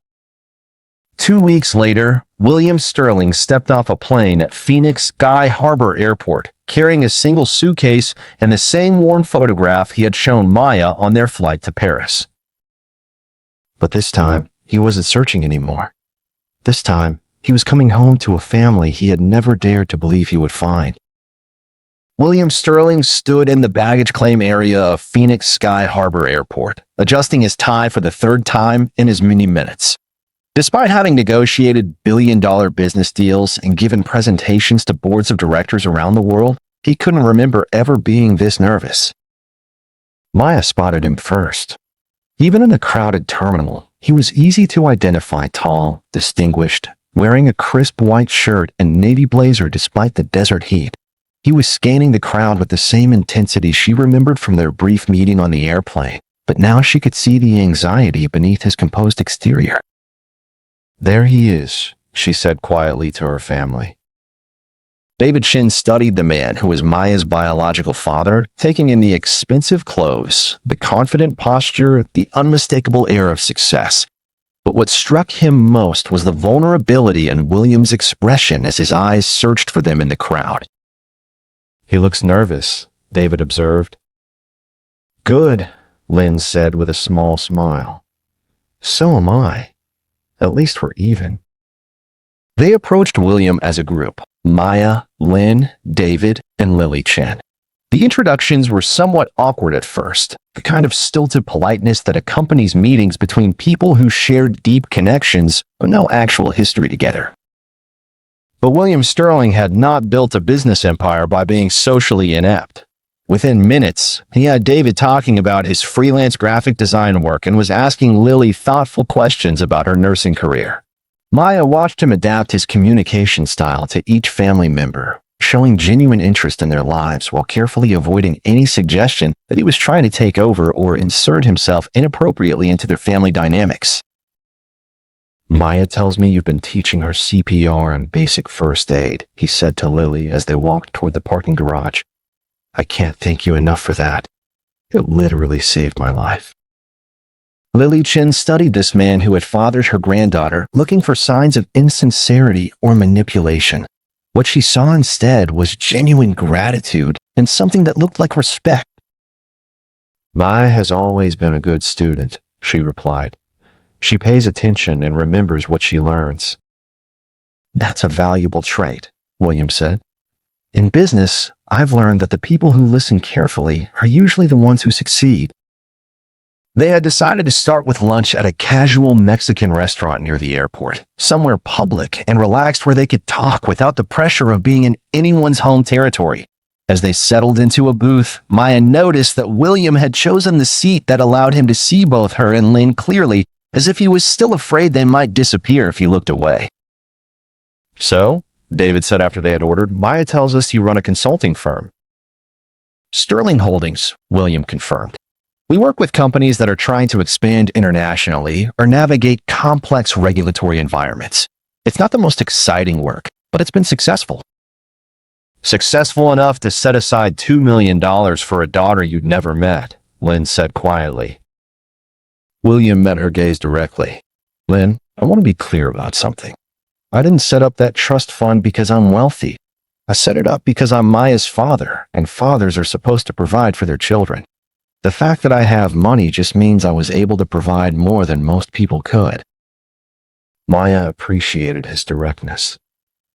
"But most people don't establish trust funds for children they aren't sure exist." "Most people don't search for someone for 14 years either," William replied. "Maya, I always believed you existed. Even when the investigators couldn't find any trace of your mother, even when everyone told me to give up, I never stopped believing that somewhere out there was a daughter I had never met." David leaned forward slightly. "That level of certainty is impressive. What made you so sure?" William was quiet for a moment, choosing his words carefully. "The night Lynn left, she was trying to tell me something important. I was too distracted to listen, but I could see it in her eyes. She had news that was going to change everything. It wasn't until weeks later, when I was replaying that evening over and over, that I realized what she had probably been trying to say." Lynn nodded slowly. "You figured out I was pregnant." "It was the only thing that made sense," William confirmed.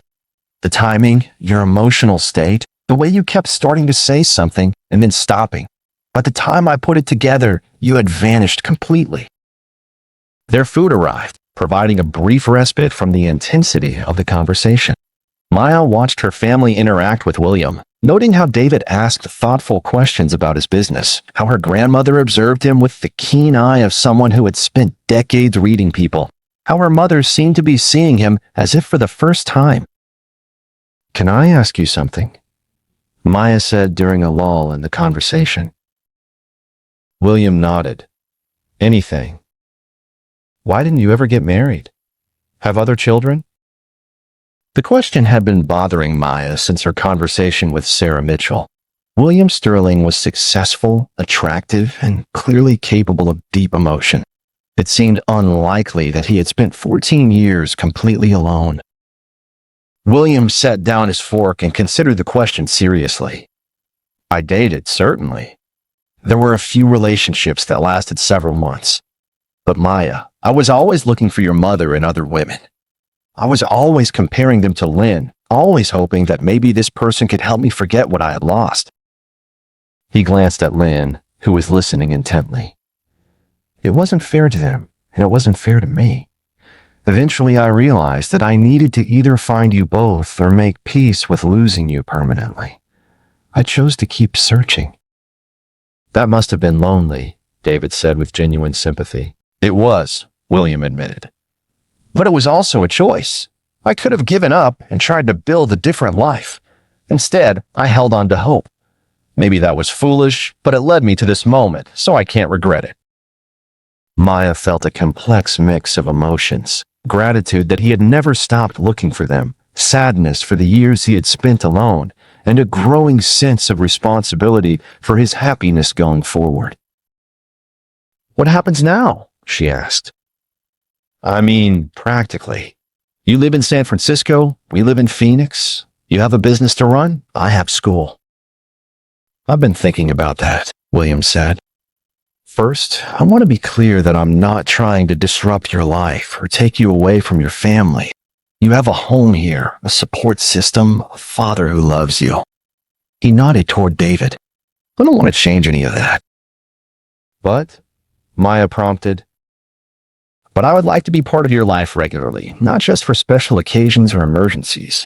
I'd like to attend your violin recitals, help with college planning, be someone you can call when you need advice, or just want to talk. Maya looked around the table at her family. That sounds nice.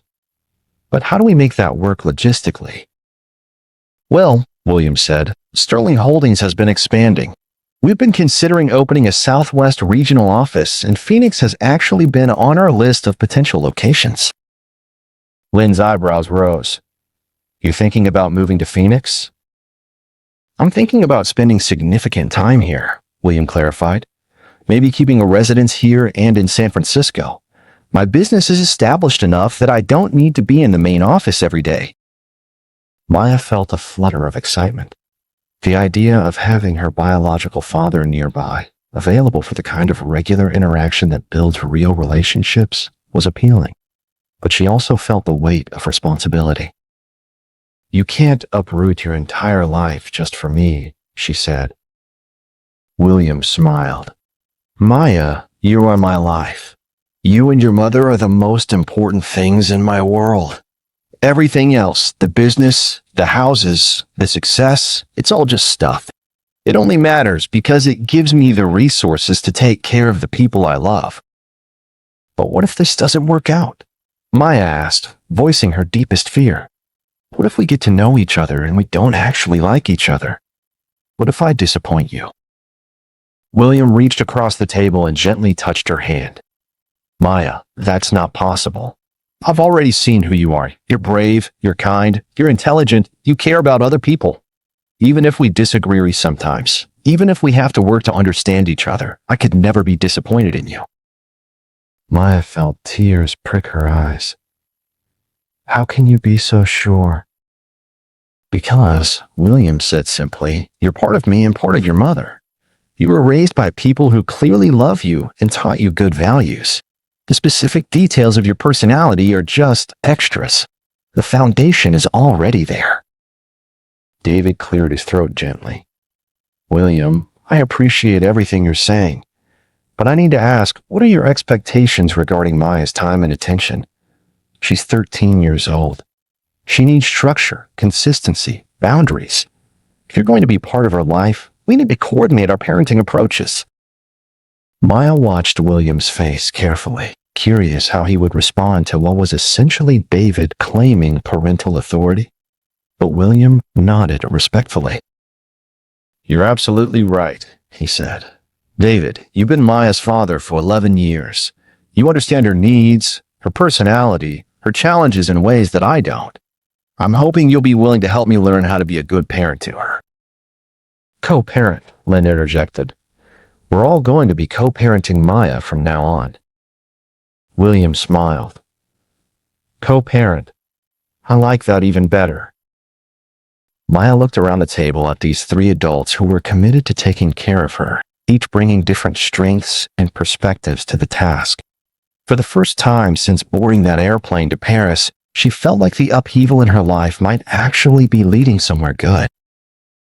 Okay, she said. Let's try this. But I have some conditions. William's eyebrows rose with interest. I'm listening. First, no major decisions about my life get made without consulting everyone at this table. Second, I want to spend time with you one-on-one sometimes, but I also want family time that includes David and Nai. Third, I don't want to be treated like I'm made of glass just because this situation is complicated. Maya paused, gathering her courage for the most important condition. And fourth, I want to visit Mom in Arizona together. 3 of us.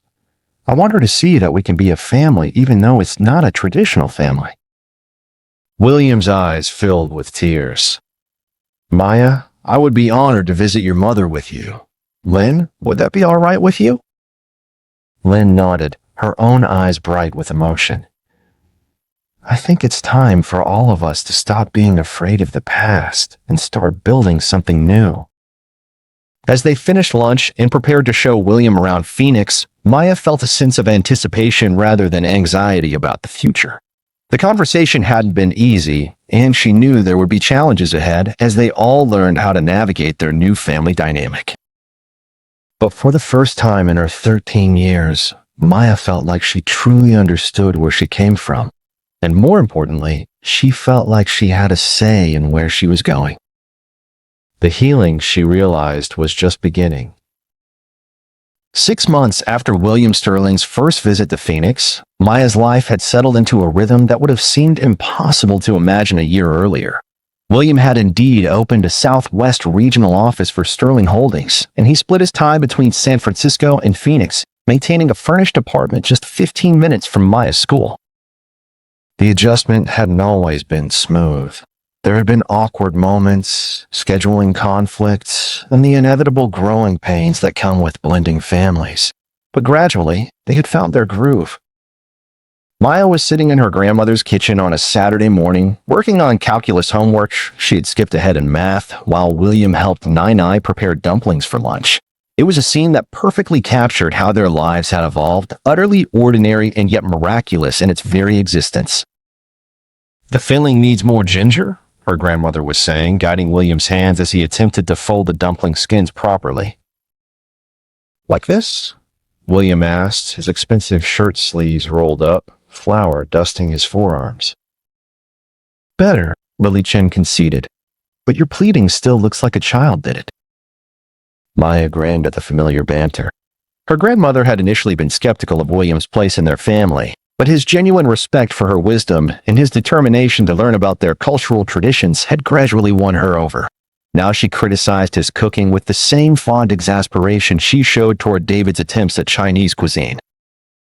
"Maya," William said, looking over at her homework, "how's the calculus coming?" "Good," she replied, solving another derivative. "Dr. Patterson thinks I'll be ready for college-level mathematics next year." William beamed with pride. Maya's academic acceleration had been one of the positive developments of the past year. With the financial pressure of college tuition removed by the trust fund, Maya had been free to pursue advanced courses purely based on her interests and abilities. "Speaking of college," William said carefully, "have you given any more thought to where you'd like to apply?" Maya looked up from her homework. This was still a delicate topic in their household. William was naturally ambitious and wanted Maya to consider the most prestigious universities in the country. David thought she should focus on schools with strong music programs. Her grandmother believed she should choose somewhere close to home. And Maya herself was still figuring out what she actually wanted to study. "I've been thinking about it," she said diplomatically. "I want to visit a few different campuses this summer, get a feel for what appeals to me." "That's smart," William agreed. "College is as much about the environment and culture as it is about academics." The front door opened and David's voice called out, "I'm home, and I brought bagels." David appeared in the kitchen carrying a paper bag and looking slightly windblown from his morning bike ride. Over the past 6 months, he and William had developed a comfortable friendship built on their shared commitment to Maya's well-being. They played chess together occasionally, discussed business and design, and had reached an unspoken agreement about parenting responsibilities that worked for everyone involved. "How was the ride?" Maya asked. "Good. I ran into Dr. Rodriguez at the coffee shop," David said, referring to Lynn's psychiatrist. "She says your mother is doing really well with the transition planning." Maya felt the familiar flutter of anticipation and nervousness that accompanied any discussion of her mother's treatment. Lynn had been at Desert Springs for almost a year now, but the doctors thought she was ready to begin transitioning back to independent living. "What kind of transition?" William asked. "She's going to start with a supervised apartment program," David explained. "It's still part of the treatment center, but she'll have her own space and more independence. If that goes well for a few months, she can consider moving back home." Maya had mixed feelings about her mother's progress. She wanted Lynn to get better, wanted her to be able to manage her illness and live independently. But she also worried about what would happen if the stress of independence triggered another episode. "How does she feel about it?" Maya asked. "Excited but nervous," David replied. "She wants to be well enough to be a real mother to you again." "She's already a real mother to me," Maya said firmly. "She's just a mother who needs medical support sometimes." William looked at her with admiration. Maya, your understanding and acceptance of your mother's illness is remarkable. Not everyone your age would be so mature about mental health challenges. Maya shrugged. It's just our reality. And it's not like she chose to be sick. The doorbell rang, interrupting their conversation. Maya Chen wiped her hands on her apron and went to answer it, returning with Sarah Mitchell, who had become a regular visitor during William's extended stays in Phoenix. Sorry to interrupt, Sarah said, but William, we need to discuss the Singapore project. The client moved up their timeline. William looked conflicted. Can it wait? We were planning to visit Maya's school this afternoon for her concert rehearsal. Maya looked up from her homework. It's okay if you need to work. The rehearsal isn't that important. Yes, it is, William said firmly. Maya, your music is important to me. Sarah, can we handle this remotely? Sarah smiled. Already set up. I brought my laptop. We can video conference with the Singapore team from here if that works for everyone. This was another aspect of their new family dynamic that Maya appreciated. William had learned to integrate his work responsibilities with his family commitments, rather than treating them as competing priorities. When business emergencies arose, he found ways to handle them without abandoning his promises to Maya. Use my office, David offered. It's quiet and has good Wi-Fi. As William and Sarah disappeared down the hallway, Maya returned to her homework, but her attention was divided.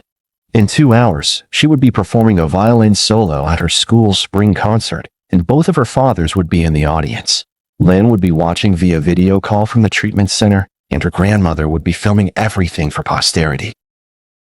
It was the kind of normal family milestone that felt extraordinary because of everything they had been through to reach it.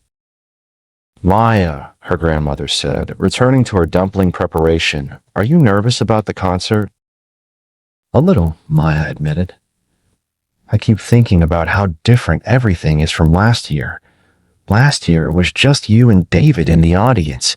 This year, you have more people who love you watching, Maya Chen said simply. That's not something to be nervous about. That's something to be grateful for. Maya nodded, but she was still processing the complexity of her emotions. Having William in her life had brought tremendous gifts, financial security, a deeper understanding of her heritage, and the knowledge that she was wanted and loved by her biological father. But it had also brought pressure and expectations that she was still learning to navigate. William returned from his business call looking satisfied but slightly rushed. All handled, he announced. Singapore is happy, Sarah is handling the follow-up, and I am completely free to focus on my daughter's concert.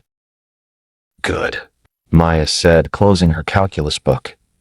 Because I should probably practice one more time before we leave. She retrieved her violin from its case and began tuning the strings, a ritual that had become as natural as breathing over the years of lessons her grandmother had sacrificed to provide. As she drew the bow across the strings, testing the sound, Maya thought about all the people who had contributed to this moment. Her grandmother, who had worked extra shifts to pay for violin lessons when Maya was 8 years old. David, who had driven her to countless rehearsals and competitions over the years. Her music teacher, who had pushed her to attempt increasingly challenging pieces. Her mother, who had encouraged Maya's musical interests even during her sickest periods. And now William, who had offered to pay for private lessons with a professional instructor, but had also respected Maya's desire to continue working with her longtime teacher. What are you playing today? William asked, settling into a chair to listen to her practice. Box Partita number 2 in D minor, Maya replied. Just the first movement. It's challenging. She began to play, and the room filled with the complex, mathematical beauty of Bach's composition. Maya had been working on this piece for months, and it still demanded her complete concentration. But as she played, she felt the familiar sense of peace that came with losing herself in music. When she finished, the room was silent for a moment before William began to applaud. Maya, that was beautiful, he said, and she could see that he was genuinely moved. You have real talent. She gets that from her mother, Lily Chen said. Lynn was always musical, even as a child. Maya felt a pang of sadness for all the ways her mother's illness had interrupted her life and talents. But then she thought about their recent video calls and how Lynn had been asking Maya to play violin during their conversations. She was still musical. She just needed support to express it. I hope Mom will be well enough to hear me play in person soon, Maya said. She will be, David said confidently. Dr. Rodriguez thinks she's making excellent progress. As they prepared to leave for the school concert, Maya looked around at her family, biological, adoptive, and chosen. They were gathered in her grandmother's kitchen, which smelled like ginger and flour and the herbal tea that was always brewing on the stove. William was carefully folding his expensive shirt sleeves back down, while David packed the video camera he would use to record the concert. Her grandmother was putting the finished dumplings in the refrigerator for later. It was ordinary and extraordinary at the same time. Are you ready? William asked, offering to carry her violin case. Maya smiled. I'm ready. And for the first time since her life had been turned upside down on an airplane to Paris, she truly was. 1 year after Maya first met William Sterling on Flight 447 to Paris, she found herself once again in an airplane, but this time the circumstances couldn't have been more different. She was sitting in first class, a luxury she was still getting used to, with William beside her and Lynn across the aisle, as they flew to San Francisco for Maya's first visit to her biological father's home city. Lynn looked nervous but excited. This was her first trip anywhere since beginning her recovery, and while her doctors had cleared her for travel, Maya could see the anxiety in the way her mother kept checking and rechecking her medication schedule. How are you feeling, Mom? Maya asked during a lull in their conversation. Good, Lynn replied, though her voice carried a slight tremor. A little overwhelmed, but good. It's strange being back on an airplane after so many years. William looked over at Lynn with concern. We can take things as slowly as you need. There's no pressure to do anything that makes you uncomfortable. Lynn smiled gratefully. I know, and I appreciate that. But Will, I also need to face some of my fears. This trip, it's about more than just seeing San Francisco. It's about reclaiming parts of my life that I lost to illness. Maya watched the interaction between her parents, because that's what they were now, co-parents navigating the complex task of raising her together while also working through their own history. Over the past year, their relationship had evolved from awkward politeness to genuine friendship, built on their shared love for Maya and their mutual respect for the people they had become. Tell me about your apartment, Maya said to William, partly to distract her mother from her anxiety, and partly because she was genuinely curious. William's face lit up. It's nothing fancy, but it has a beautiful view of the bay, and I've set up a music room where you can practice your violin when you visit. Maya felt a warm rush of affection for this man who thought about her comfort and interests even when she wasn't around. You didn't have to do that. I wanted to, William replied simply. Maya, I want you to feel at home in San Francisco. I want you to have your own space there, your own things, places where you feel comfortable and settled. Lynn reached across the aisle and squeezed Maya's hand. That's what good fathers do, she said quietly.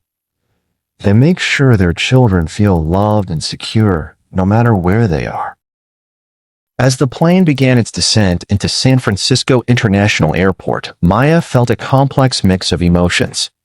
This city represented the beginning of her parents' love story, the place where she had been conceived, and also the site of the misunderstanding that had separated her family for 14 years. But more than that, San Francisco represented possibility. William's life was here, his business, his established routines and relationships.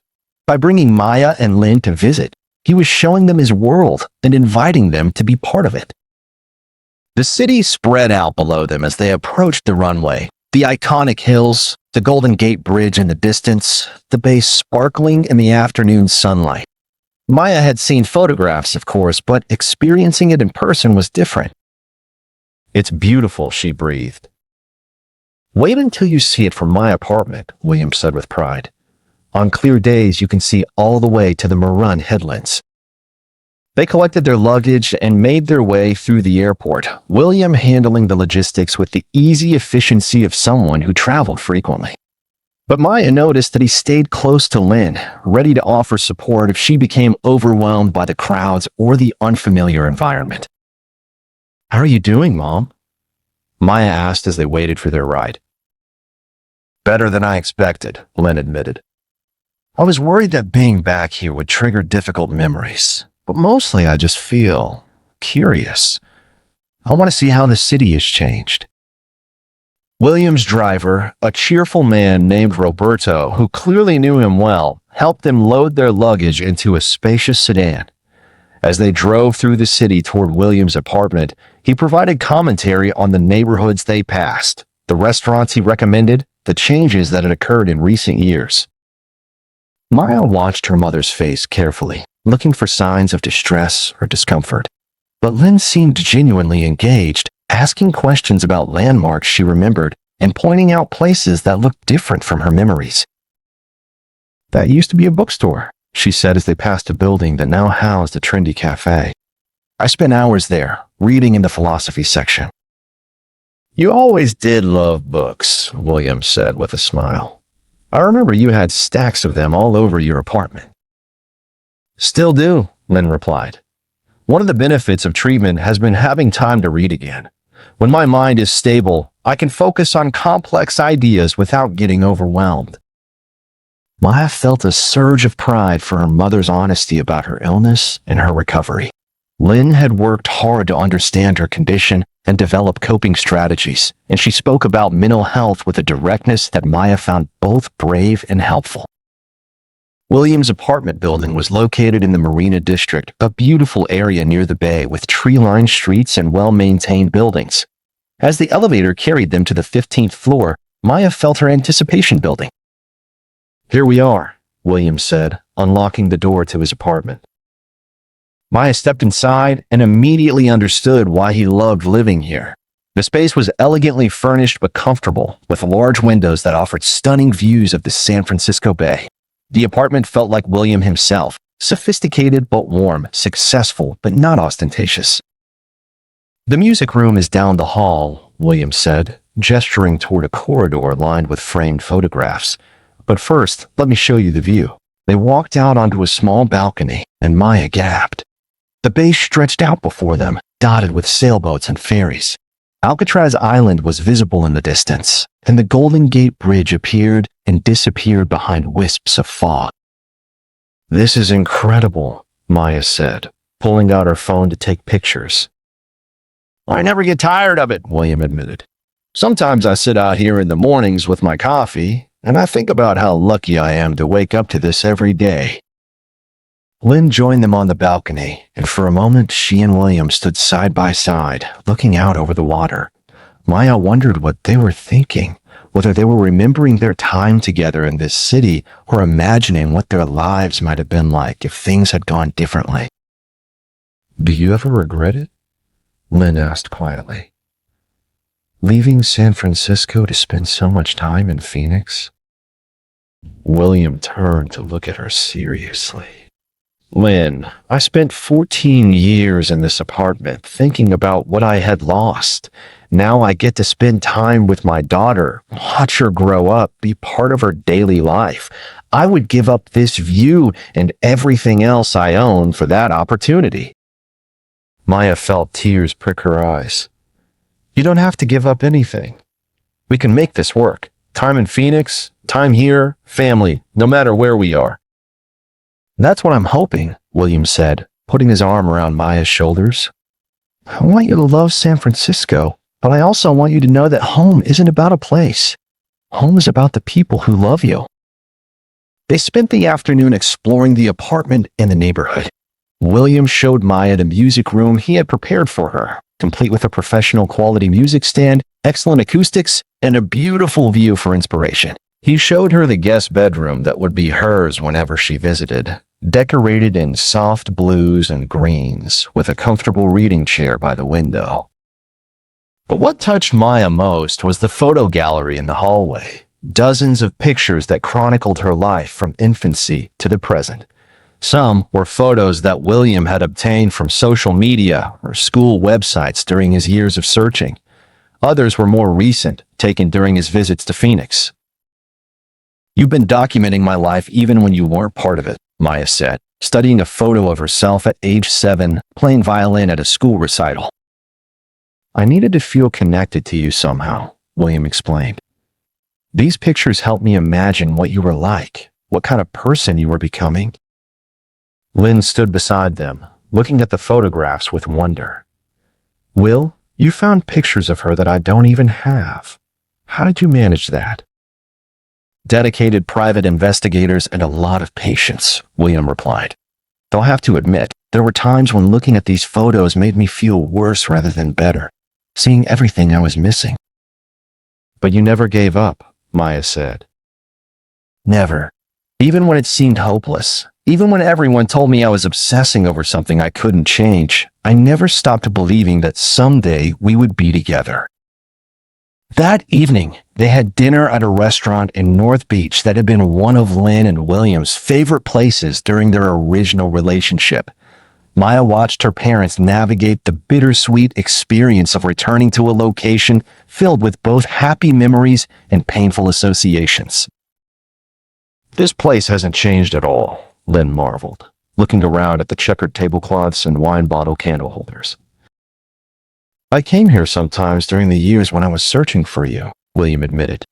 "I kept hoping that maybe you would walk in, that fate would bring us back together." "I'm sorry you spent so many years hoping and waiting," Lynn said softly. "I'm sorry my illness made it impossible for us to find each other sooner." William reached across the table and gently touched her hand. "Lynn, we found each other eventually. And look what we created together." He gestured toward Maya, who was studying the menu with the focused attention she brought to everything she cared about. "She's pretty amazing, isn't she?" Lynn said with pride. "She's perfect," William replied, and Maya looked up to find both of her parents beaming at her. "I'm sitting right here," she protested, but she was smiling too. "We know," they said in unison, and then laughed at their synchronicity.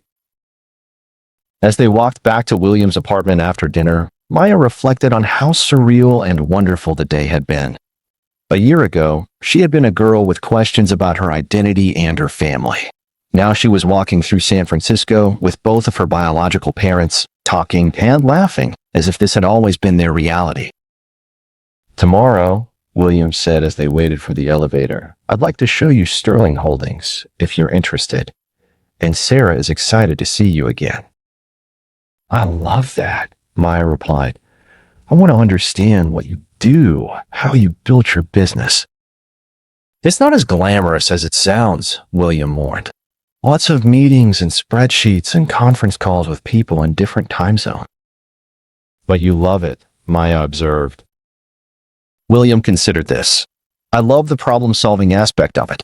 I love helping companies figure out how to grow and succeed. But mostly, I love that it's given me the resources to take care of the people I love."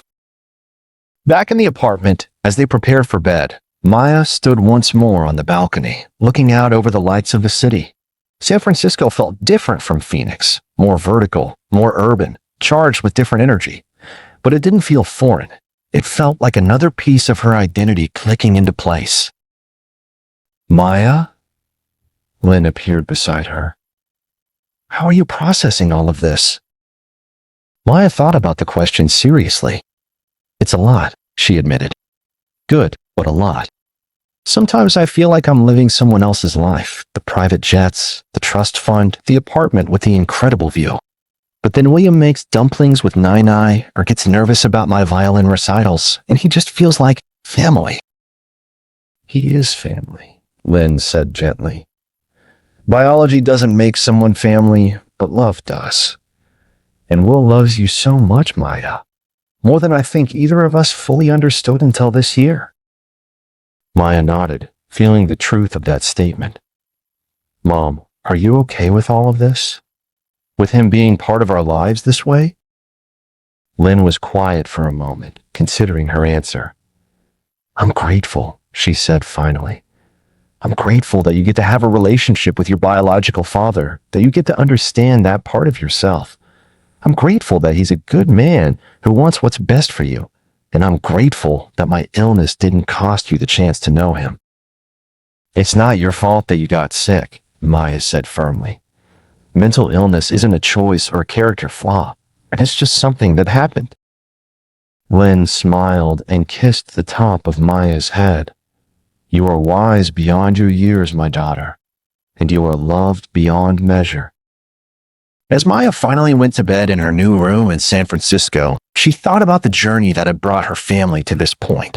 It had begun with a medical emergency on an airplane, continued through difficult conversations and painful revelations, and arrived at this moment of peace and possibility. Tomorrow, she would tour her father's business and see more of the city where she had been conceived. Next week, they would return to Phoenix, to David and her grandmother, and the familiar rhythms of school and home.